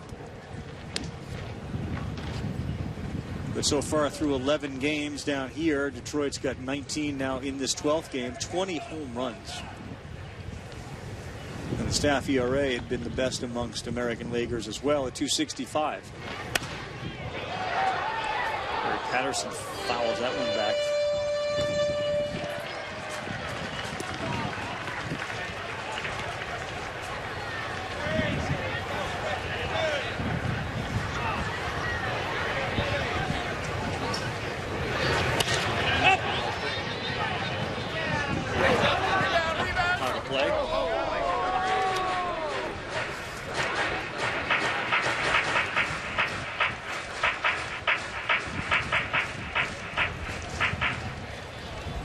Oh, see, they weren't ready. They weren't ready to move back to 5 feet. You're trying to be tricky there. Just feel it right. Yep. What a great dad you're going to be. No, not between the legs. Just fundamentals. My son wants no part of playing catch right now. He's 4.5, and I throw it at him, and he ducks. No. And I only have gloves that go in his left hand, by the way. I figured that. He's still, I think he's so far right-handed, but I'm still forcing. I would too. I'm trying to force him to be lefty. Are you throwing fastballs? What are you? Well, he's big on the tennis racket, small racket that he has in front of our TV in the living room, hitting these softballs all around the house and thinks it's hilarious until Mom comes around the corner. But I'm also the one throwing them until Mom comes around the corner. You're egging that behavior. Yeah. Sure you are. Number 76. All right, so the storylines for the American League Central, of course, began with the addition of Prince Fielder in Detroit, changed everything.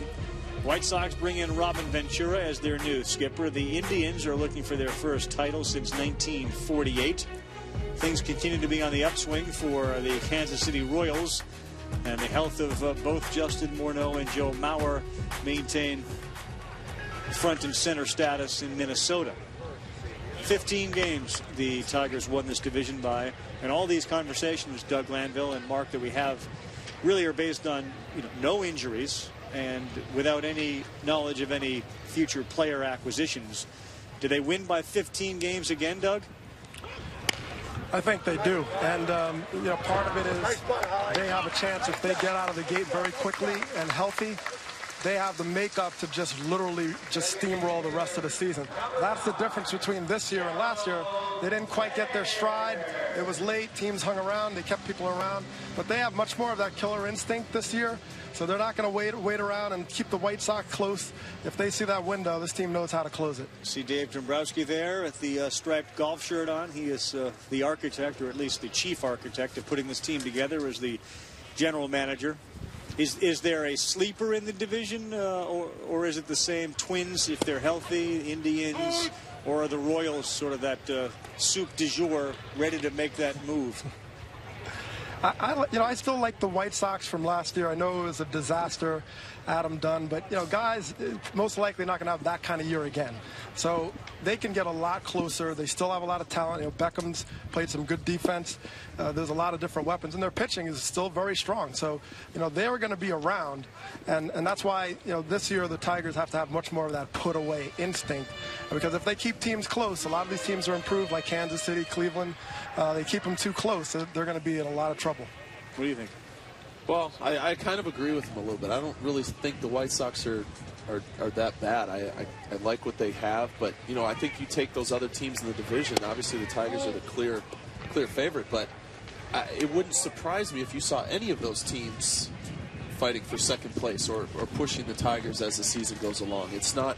There's so many question marks, I think, for all of those teams, but I don't know if I necessarily see Minnesota in that mix. I don't know if they any longer have that mix of guys to do what they need to do to contend. I'd be honest, between both of you, I haven't heard a lot of Chicago White Sox talk. I've heard more about the great young players with Hosmer and Moustakas and the pitching at Kansas City, and even more about the Twins now that Morneau and Mauer at least appear healthy. Before, people have talked about the White Sox, so that's good news. Well, the pressure's off. The pressure's off them, and that's a big difference. They had all the Guillen factor. Everybody's out of their minds. They're trying to figure this out.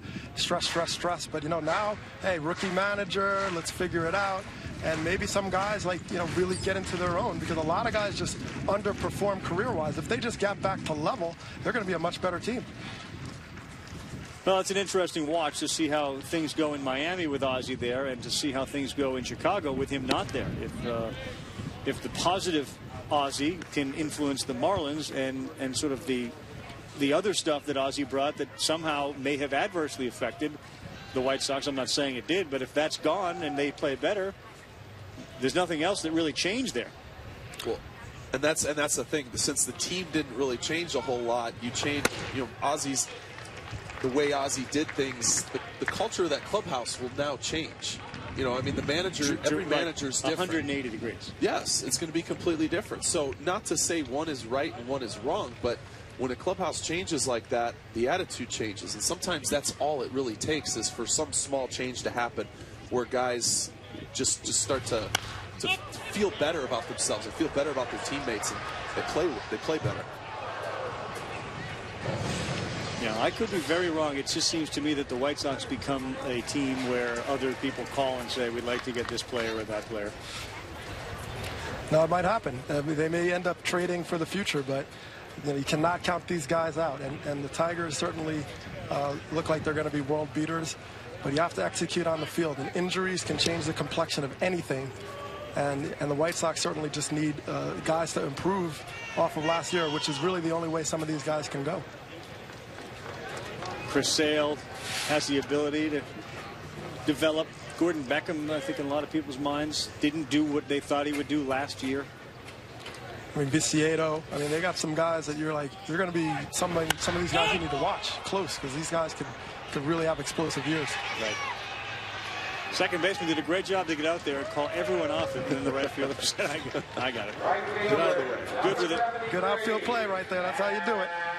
I don't care what you're doing in there, Jordani. I got it. Get out of the way.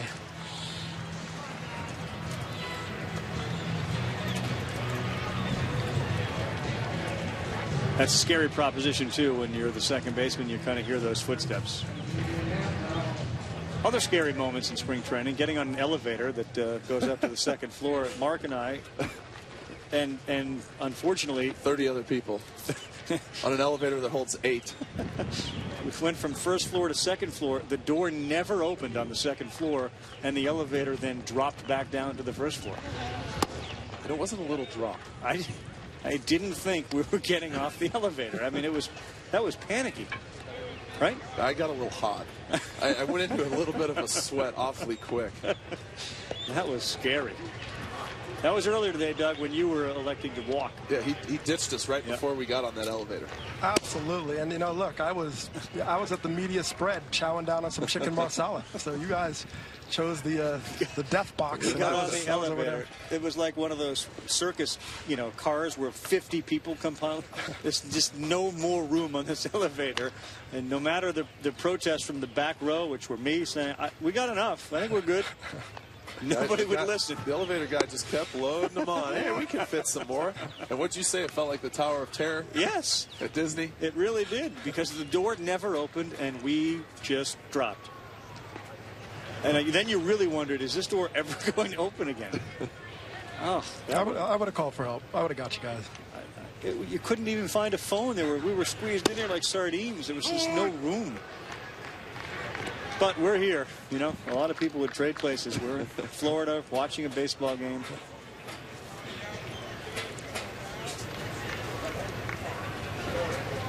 Do the Mets have enough players to go extra innings? Do we? Because our other game went 10. That's not a good track record, then. Well, batting 1,000. Nope.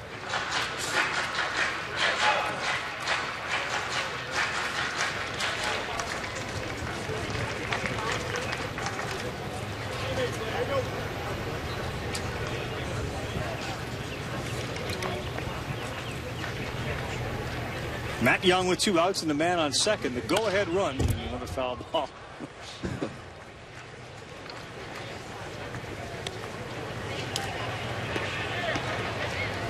If you could change anything about spring training, what would you change?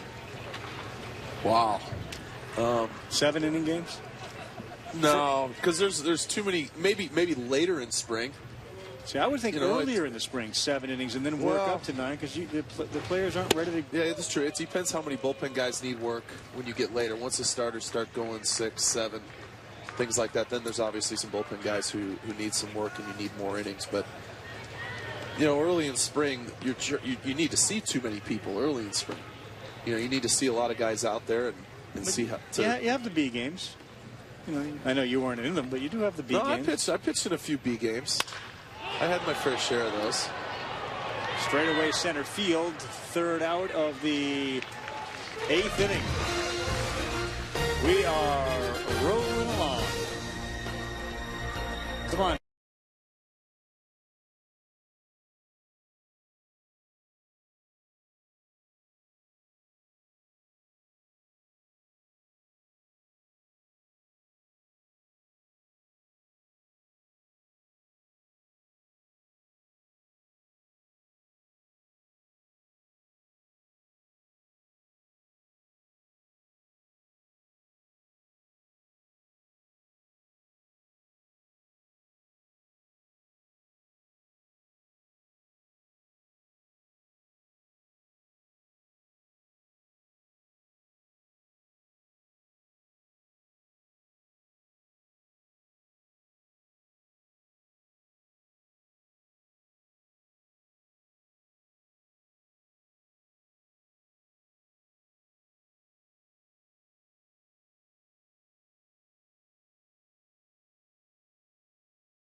Welcome back, everyone. The sun continues to shine here in Lakeland, Florida. The 6-6 ball game, the Mets and the Tigers.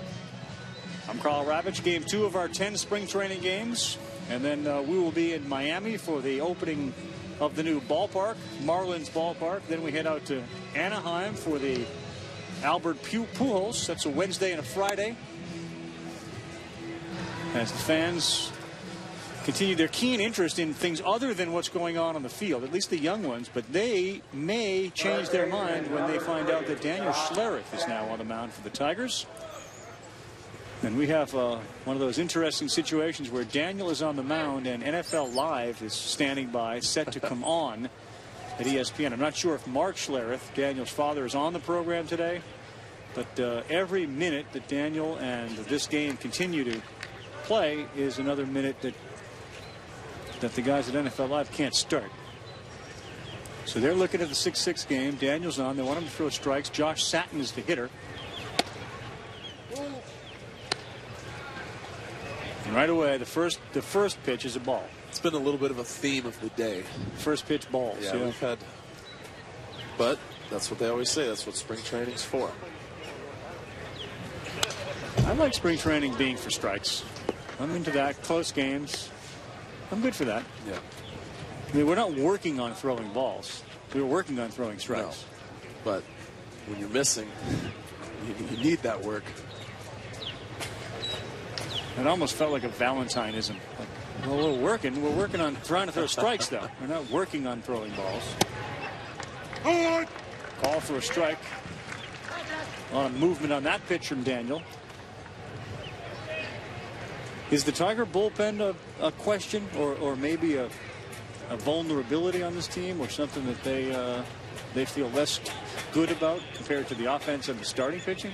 Well, I think when you compare it, I mean, it's tough to compare it to That's those true. two. You know, I mean, no, obviously it would be the quote-unquote, I guess, weaker of the three, I get, if you want to compare that. But the season that Valverde had last year, and Benoit, and now Evan Dotel here, I mean, it's still a very good bullpen. But to try to compare it to their offense or their starting pitching, it's obviously not up to that. Papa Grande was really good last year for them, closing games. Cesar Puello, a line shot his last time up.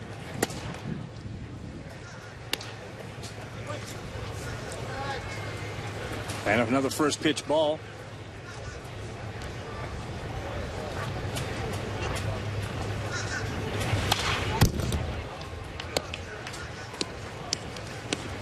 First pitch balls lead to swings like that. You know, guys really trying to take advantage of the fact that they know a fastball is most likely coming, and it's most likely going to be for a strike because you don't want to fall behind 2-0. Getting that first pitch strike, very important. Squaring a bunt on a high breaking ball. So pulled back on that.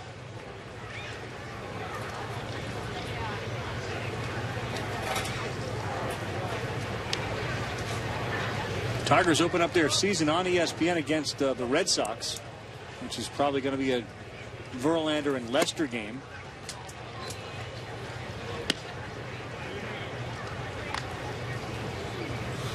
And a good challenge for both of those organizations to start to face each other. Last night was the first of a million Red Sox-Yankee games.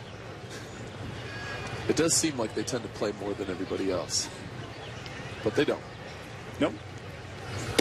3-1 in for a call. Strike 3-2.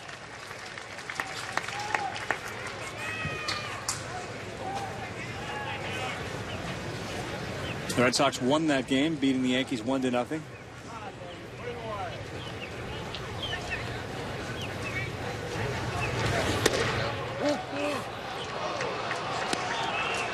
I want to remind everybody, I've talked about some of the games are going to be played when the season begins and where the Baseball Tonight crew is going to be. April 4th will be at Miami for the Cardinals and the Marlins. Red Sox and Tigers, ESPN 2 on the 5th at 1 Eastern. 3 hours later, the Miami Marlins debut against the Cincinnati Reds, and then Lincecum will take on the Diamondbacks. 7 Eastern, April 6th. 10 Eastern will be there as well for Albert Pujols and the Kansas City Royals. The Angels open up their home set on a weekend, a Friday night. And then it becomes a lot more exciting and palpable. Ground ball, snared, foul. The colors didn't change much, but it is still weird for me when you see that graphic there of Albert in the Angels uniform.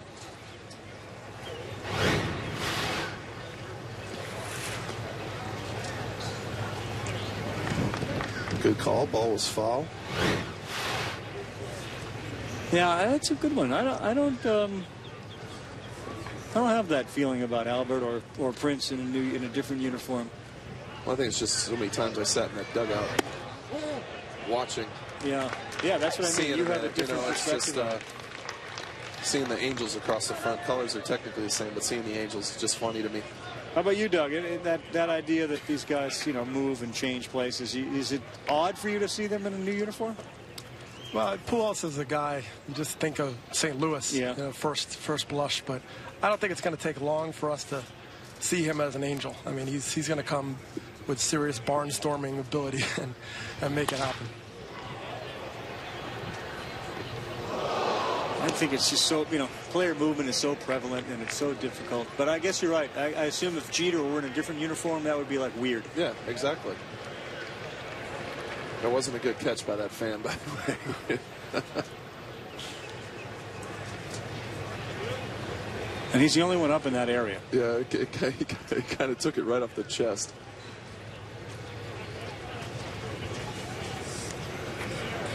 Go-ahead run is on second.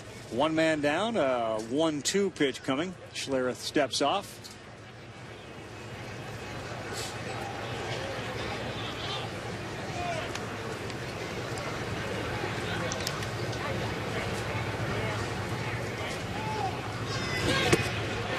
Swing and a miss, strike three. Center fielder, number 68, Matt Dendecker.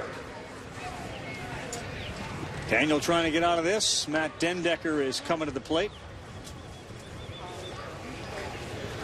How would you describe Schlereth's season last year?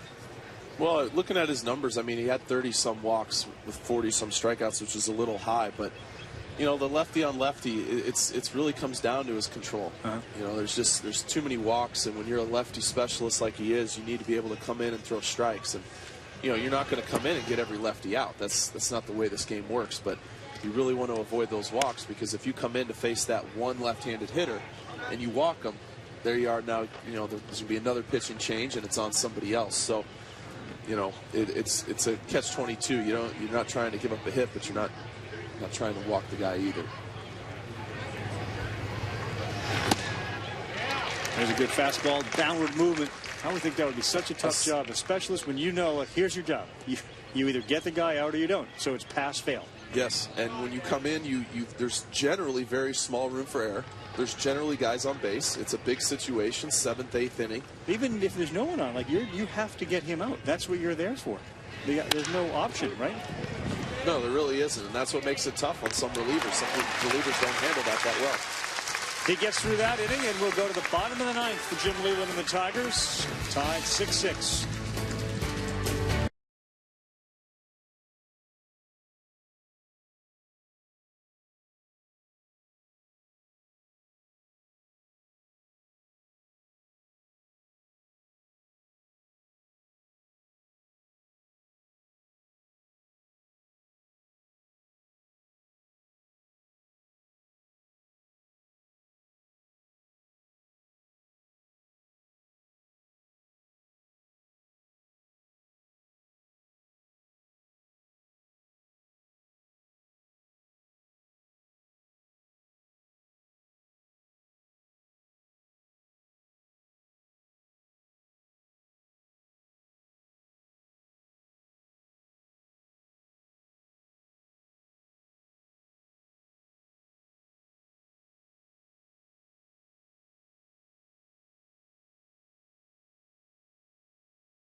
entire life, and you miss it. The smell of spring training is amazing. Wow, popcorn smell. You know, it's back to baseball. Definitely stinky shoes and socks. Really cheap soap. They always give us really cheap soap in the showers. A lot of profanity with having Aussie guy in the stands yelling, beer, water. That's the sounds of spring training in a nutshell. Perspective of the players on what spring training means to them. I thought Ryan Dempster's observations were interesting. Really stinky socks and shoes. Yeah, you always feel bad for the clubhouse guys when they're going around collecting the bins that are just sitting in the middle of the clubhouse. Just a big clothes dump. Yeah, you throw it in there. You go through a ton of shirts, you're changing all the time, and they're not dry. Let's put it that. Nothing you take off is generally dry in spring training. All right, Darren Gorski is now on here for the New York Mets. This is the bottom of the 9th inning. Quentin Berry, who's played the whole time, leads off a bunt to third. Berry running down to first, safe. He beats it out. Tigers get the leadoff man on, and that sends us to the top of the order. And there are some familiar names still in the game, in Ramon Santiago and Brandon Inge. It's just an excellent bunt right down the line, and even though the third baseman's playing in, just that little stutter step right there might have just cost him. He came up with it, kind of didn't get it out of his glove real clean, but close play. I want to remind everybody that as soon as our game is over, NFL Live is standing by. Let us know what's going on with the free agents, the signing period. Certainly down here in Florida, the big story was Vincent Jackson agreeing to the deal with the Tampa Bay Buccaneers. The Glazer family told everybody they were going to spend money, and now they've at least shown that they're willing to do so.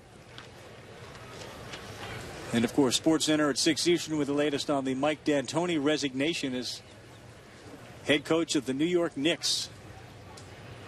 Kind of see that coming given some of the comments by Carmelo Anthony and such. Another bunt by Santiago, advancing the winning run to second base for Brandon Inge. It's good to see that the things you work on in spring training, they come out and guys are able to execute, because you work on these things for a reason, and you get in these situations late in the game, and even though it's spring training, guys are getting the job done.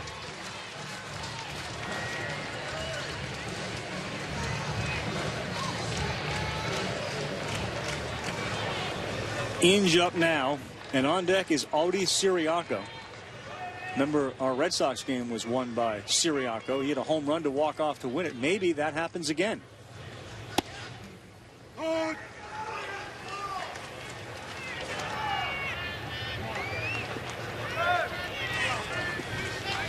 The outfield is so shallow.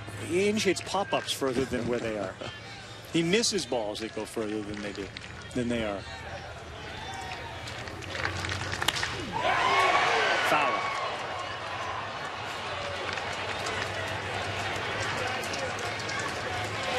The energy has returned to Joker Marchand Stadium. It's getting loud in here all of a sudden. They came to see a Tiger win, and they've all been in the sun too long. They are close.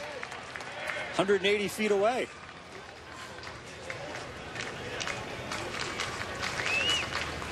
But 0-2 to Inge. Missing away, 1-2.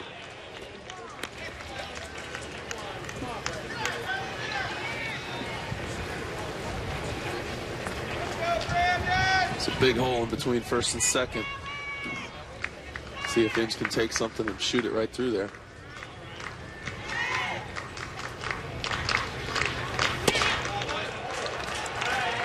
Two and two.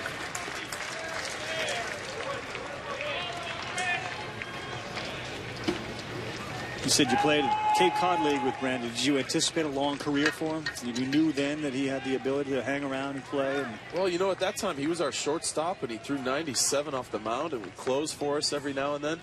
So you and had tons of pop. So, and not a real big guy. I mean, strong guy, but not a real big guy.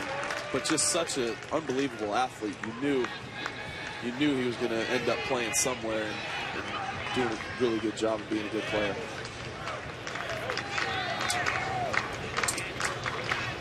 A 3-2 pitch coming to Brandon Inge. This one is not deep enough. And it's caught, 2 men down.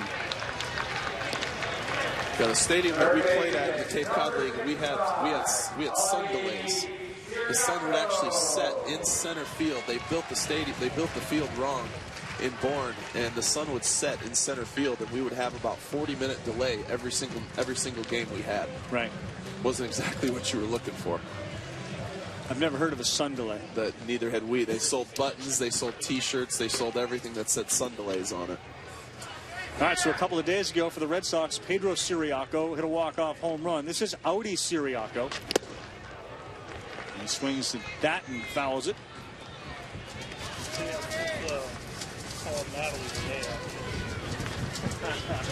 I mean, what are the chances that the two Siriacos, not related, but two Siriacos on our start to the baseball season win games? Well, right now they seem pretty good. To third off the arm of the third baseman. Not a game winner, but it extends the game. That is a small hop away from being that game winner. Yep. First baseman, number 72, Jared Head.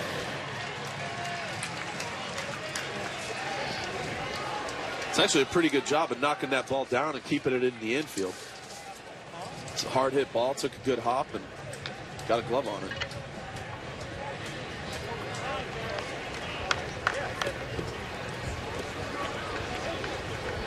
And in that situation, all you're really trying to do is knock that down. You're probably not going to throw him out at first base, but you need to stop that runner from scoring. But given the injuries, Lucas May, who's at third base, is a regular catcher. I mean, that's, he's a catcher who's playing third base. Which makes it all that much better. Yeah. He knows how to knock things down. Winning run at third, Jared Head.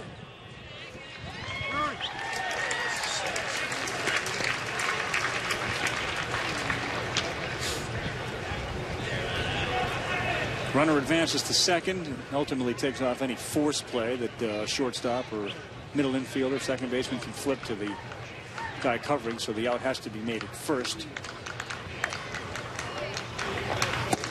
Fastball, 2-0.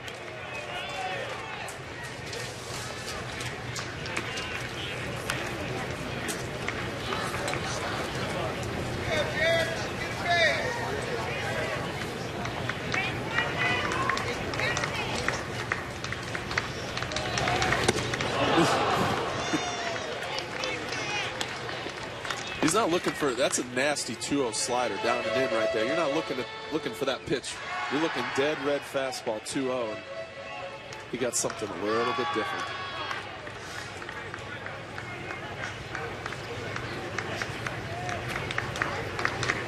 The 2-1 coming to Jared Head. 3-1.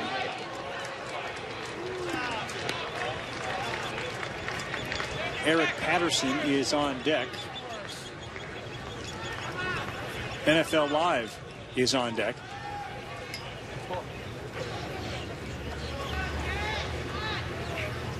Here's your 3-1. Well, a lot of options. Eric Patterson's either going to win the game or extend it to the 10th inning. But before that, quick meeting on the mound.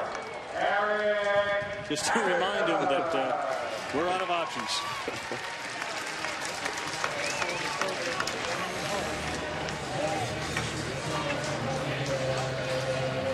The entire infield is discussing what NFL Live is going to show.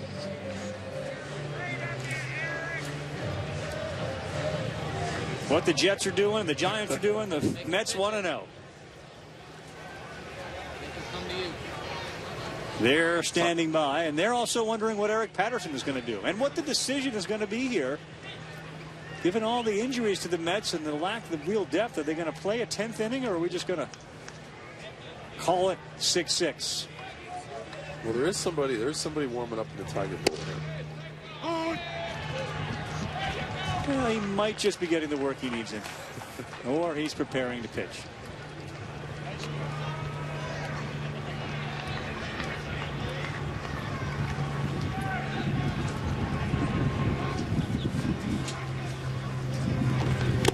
The 0-1, a swing and a miss by a lot on the breaking ball.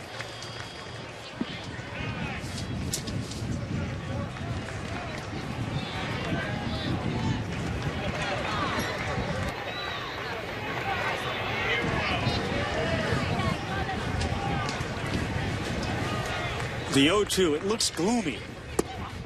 It just looks dark. It doesn't look like it's gonna wrap up here. No, it doesn't. It just didn't. The 0-2, that swing just kind of felt that way. But how many times have we seen that kind of swing and then boom, the next one is connected? 1-2, pitcher needs to make a good pitch. You don't want to make a mistake over the middle of the plate. High 2-2. Things don't look as bad as they did at 0-2 for the Tigers. And the guys who are in the game right now, you know, these guys they're not. This isn't just the 9th inning of just any spring training game. These guys are out there fighting. They're out there battling because, like we said earlier, they're trying to make an impression. Both the pitcher and the hitter. 2-2 to Eric Patterson.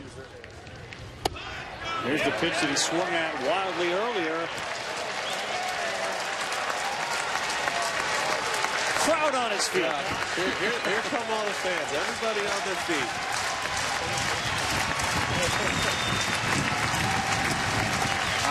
The NFL Live crew is on its feet, I've been told. 3-2, 2-out tie game. Strike 3. Patterson is out. Crowd sits down.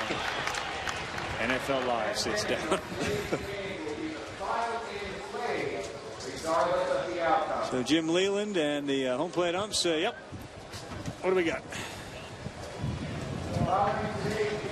We got one more inning. We are going to play a 10th.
Welcome back, everyone. The excitement here at Lakeland, Florida takes us to the 10th inning of a 6-6 ball game.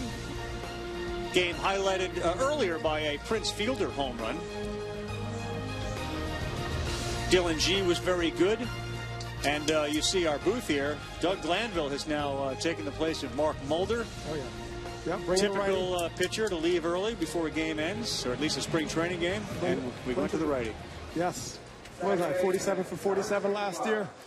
So I'm going to close it out for Mr. Mulder. So you are the Papa Verde of this telecast, Papa Grande. Papa Glanny. Papa Glanny. Papa Glanny. Yeah. Well, we are enjoying. It's not Margaritaville. It is Doug Glanville, and he's here with us as we begin playing the 10th inning. You were down in the dugouts. You part of that crowd rising to its feet, or were you up here waiting to fill in? Well, I'm actually trying to show off all the skills today. I was down the line, interviewed. I broke out the bilingual stick. You did. And now I'm up in the booth. So whatever you need, I'm ready. What we need is a run. We do. We do. Can you help us with that? Well, I can guarantee you after the 10th, it's going to be over.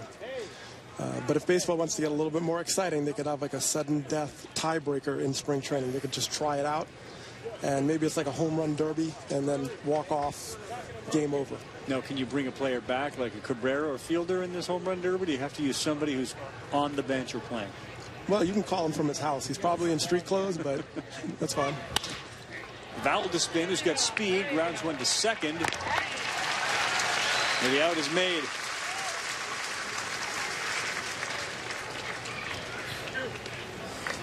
Well, Valdespin had a lot of stolen bases. He had, I think, 37 bags. He can run a little bit. You know, they definitely think he's a prospect that can make an impact. Argenis Diaz makes that play at second base. Daniel Schlereth pitching his second inning for the Tigers. Our second spring training game has given us our second extra inning spring training. Schlereth throws that one high and tight. Well, I got the feeling Crucky is laughing at you right now, saying more work, more action. Me or us collectively? Well, maybe collectively. I don't think he would single me out. He might. Probably right. Left field almost sounded like a broken bat. That one's caught.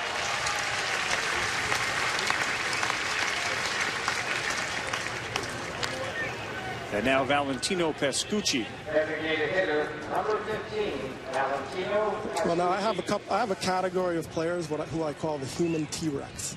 This is one of them. Yeah, they're guys that are 6 foot 15 inches tall. He is going to be in that category. So if he makes the big club, he's going to go into the human T-Rex category. Who else has been in that? Willie Mo Pena. Willie Mo? Yep. And the Cespedes is probably going to get in there. Cespedes isn't as tall. Like Cabrera's got to be in your T-Rex, right? Yeah. Well, the new look Cabrera, he's a little bit slimmed down. So he's not the ferocious T-Rex. He's a Triceratops. Yeah, like a Velociraptor or something smaller.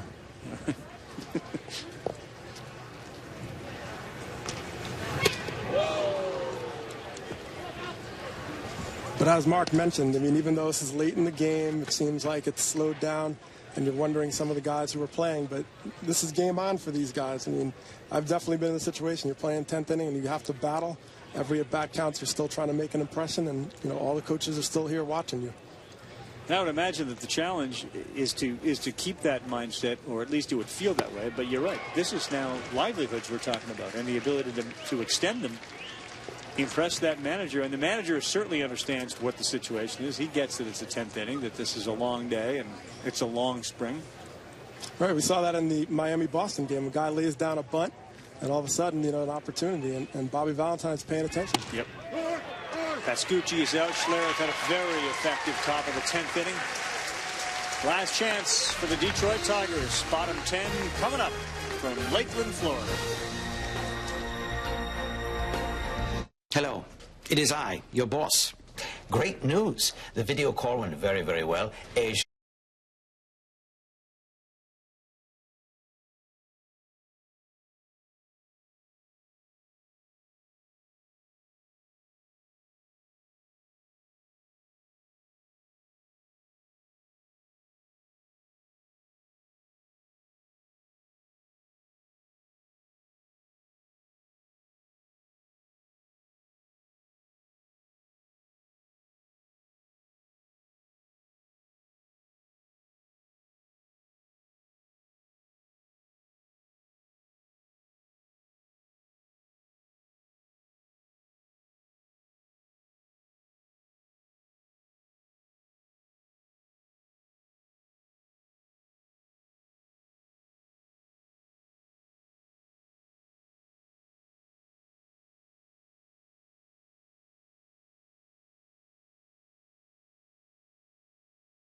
Well, sparing no expense in order to facilitate Mark Mulder's quick exit, we have a police escort set up. Assuming he got the memo that was there for him, which we doubt. He could enter the bus and be wherever he needs to be really quickly. If not, I sense that the police escort will probably serve to help the Mets get out of here.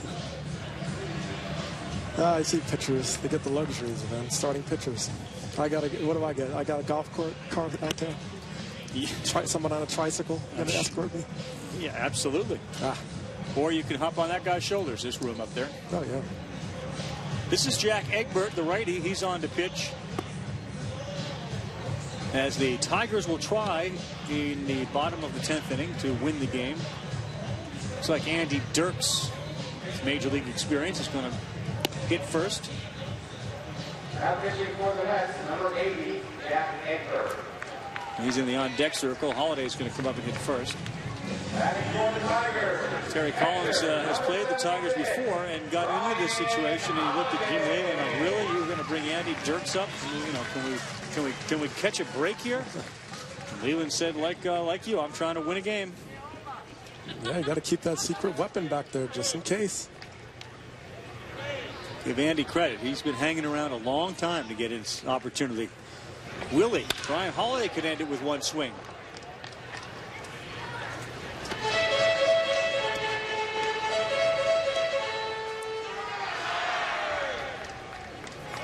Game that started at 1:05, now 4:40 here in the East. And they always talk about speed up rules and, you know, keep one foot in the box, all kind of things, but it's pretty tough in spring training to speed up. Yeah, I think that's an oxymoron. Speed up spring training. It's not going to happen. Holiday ground ball to second base. One man down. Pitch hitting for Trevor Players, number 12, Andy Dirks. Oh, the kids are wiped out. Look at that. I don't blame you, man. Just unconscious there. Somebody's got to go help Mom push the stroller up. All right, Andy Dirks takes a hack at it. Last year between Toledo and Detroit, Andy managed 14 home runs.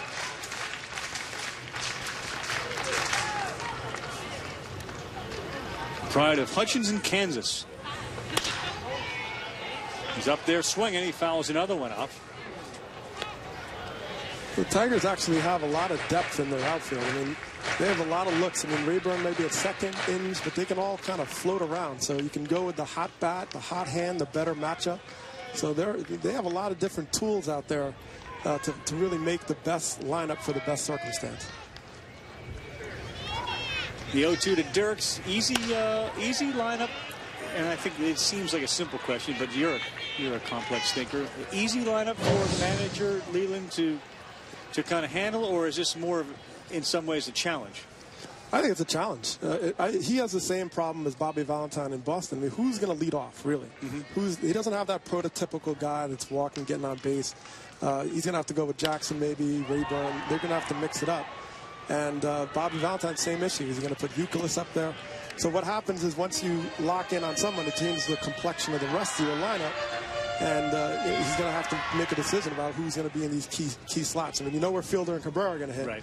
But after that, it's kind of wide open.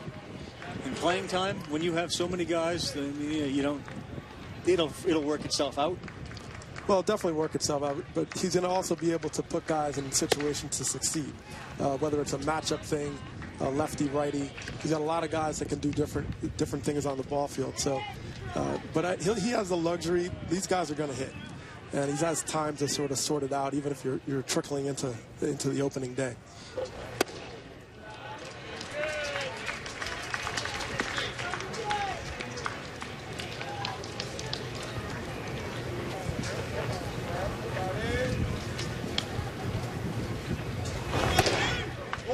Three and two.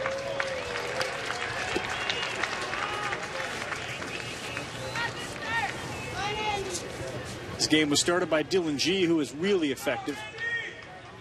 We've seen Chuck James and Chris Schwinden, Darren Gorski pitching. John Franco, did he get in there? Franco? Number 73, Matt Young. He did not.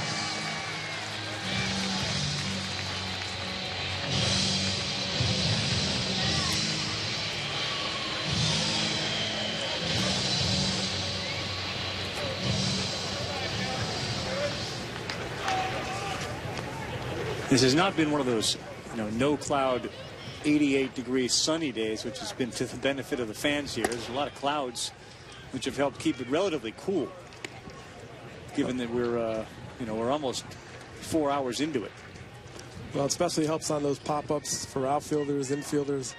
It can be a nightmare when you have that clear sky and the sun's just reflecting off the seats. I mean, you can miss a lot of balls.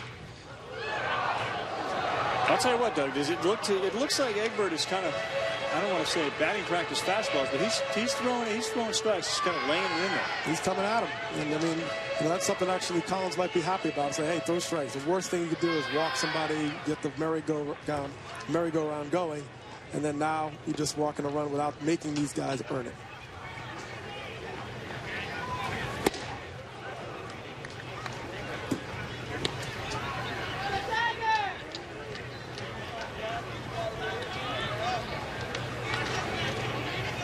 I remember Sid Thrift. He was a longtime legend Cubs GM, Baltimore. But he said something that I thought was powerful. We always talk about throwing strikes. But it's really more important that you throw to a target. You don't have to throw strikes. If the guy's chasing balls out of the zone, you want to hit a target and have a relationship with your catcher that you have the confidence to hit that spot. And strikes can be overrated. If a guy is a very aggressive hitter and doesn't have the discipline to keep the ball in the zone, he may chase it outside the zone. And so it looks like he's doing a good job here, hitting the spots, being aggressive. If they hit it, they hit it. Here's your 1-2, fouled off. But the target, unless the guy's swinging at it, and if it's not a strike, it's not going to be a strike. I think that's part of Scherzer's frustration today. He was hitting the glove a lot, but that target was outside the zone, and if they weren't swinging at it, it was a ball. No, that's true. It's just that certain pitchers like Scherzer have the ability for chase. And if you have a chase pitch, you're like Tim Lincecum. He doesn't need to throw strikes. Right. Guys are chasing balls 5 feet outside. So, it's knowing your pitcher. And if you have that type of chase pitch, then you can afford to work off the zone. And the chase pitch is set up because at one point it looks like a strike. Absolutely. To the hitter. Absolutely. Lincecum jumping at you. You don't pick up the ball. So it's the same concept with Scherzer has a really nasty changeup. 2-2, runner goes. That's Dirks. Throw down, not in time. The winning run is now at second base. That's something that base runners can take advantage of. Some of these pitchers get into these rhythms. He's trying to throw strikes. He's trying to hit his spots and just kind of gets in a repeat, and he forgets about the base runner. And those guys, you can just, take that extra bag, and now he's in scoring position. For Matt Young, who's looking at a full count.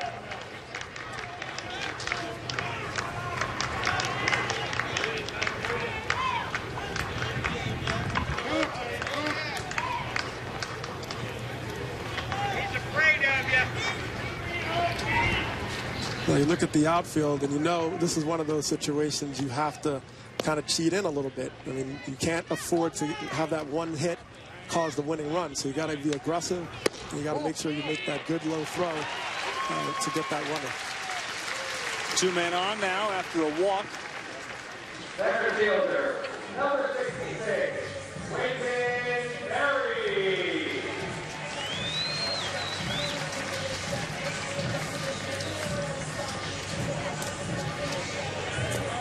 We're almost around to Santiago again, and Quentin Berry is the number 9 hitter, played the entire game. So has Santiago. Ainge has been in there the whole time. You saw the big bats leave after the 5th inning? 4th inning. 5th inning. Yeah, after they got their 4 runs and singles and walks for Cabrera, he checked out. Fielder checked out. Delman Young checked out. Prince did have a 2-run home run in the game in the 4th inning. And we can confirm what Tim Kirkchin and the others on the bus, the Goodyear Tonight, Baseball Tonight Express Tour had said that the batting practice for the Tigers is pretty cool. It's like a fireworks show. This was the home run that Prince hit in the 4th.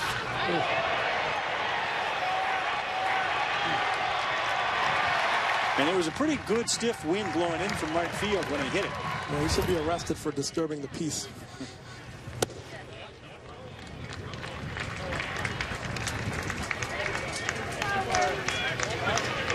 There's no safety net for anyone in this situation.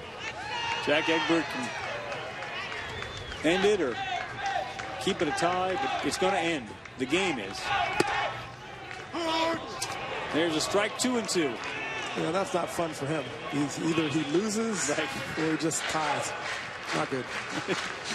Not a lot of celebrating after the 6-6 tie. Yeah, you know, either walk off the field or you just look like a goat. Not good options.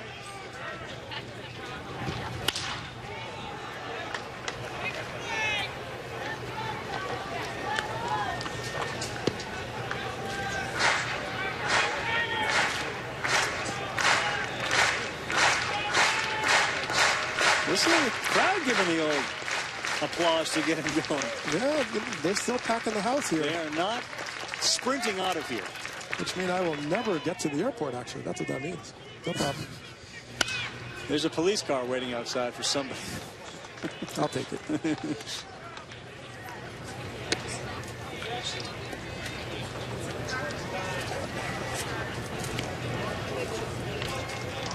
You impressed with the Tigers and everything you've seen and heard from them, players, and the way they're all kind of getting along, and Jim Leland? Oh, no doubt. They just have a confidence about them. I mean, it's one thing Verlander does what he does. This ball is driven to right field and deep. Back goes the right fielder. It's off the wall, and the Tigers will win the game. Quentin Berry does it for them, and Detroit, in 10 innings, beats the New York Mets by a score of 7-6. Yeah, Berry's had some big hits. I think he had a triple, 2-run triple, so he's having a nice spring. And if you're the Tigers and you knew the only other alternative was to tie, you'll take the win. As you said, you walk off the field, you got a chance to celebrate or not in a tie game. So Quentin Berry takes that and puts it into the right field power rally. The final score is the New York Mets 7 and the Detroit Tigers, I should say the Tigers 7 and the Mets 6. NFL Live has been standing by very patiently, and they will join us next. Mark Mulder, Doug Landville, I'm Carl Ravitch. Thank you very much for joining us. And we'll say so long from Lakeland, Florida. Stay tuned to ESPN all spring long for spring training baseball and baseball tonight.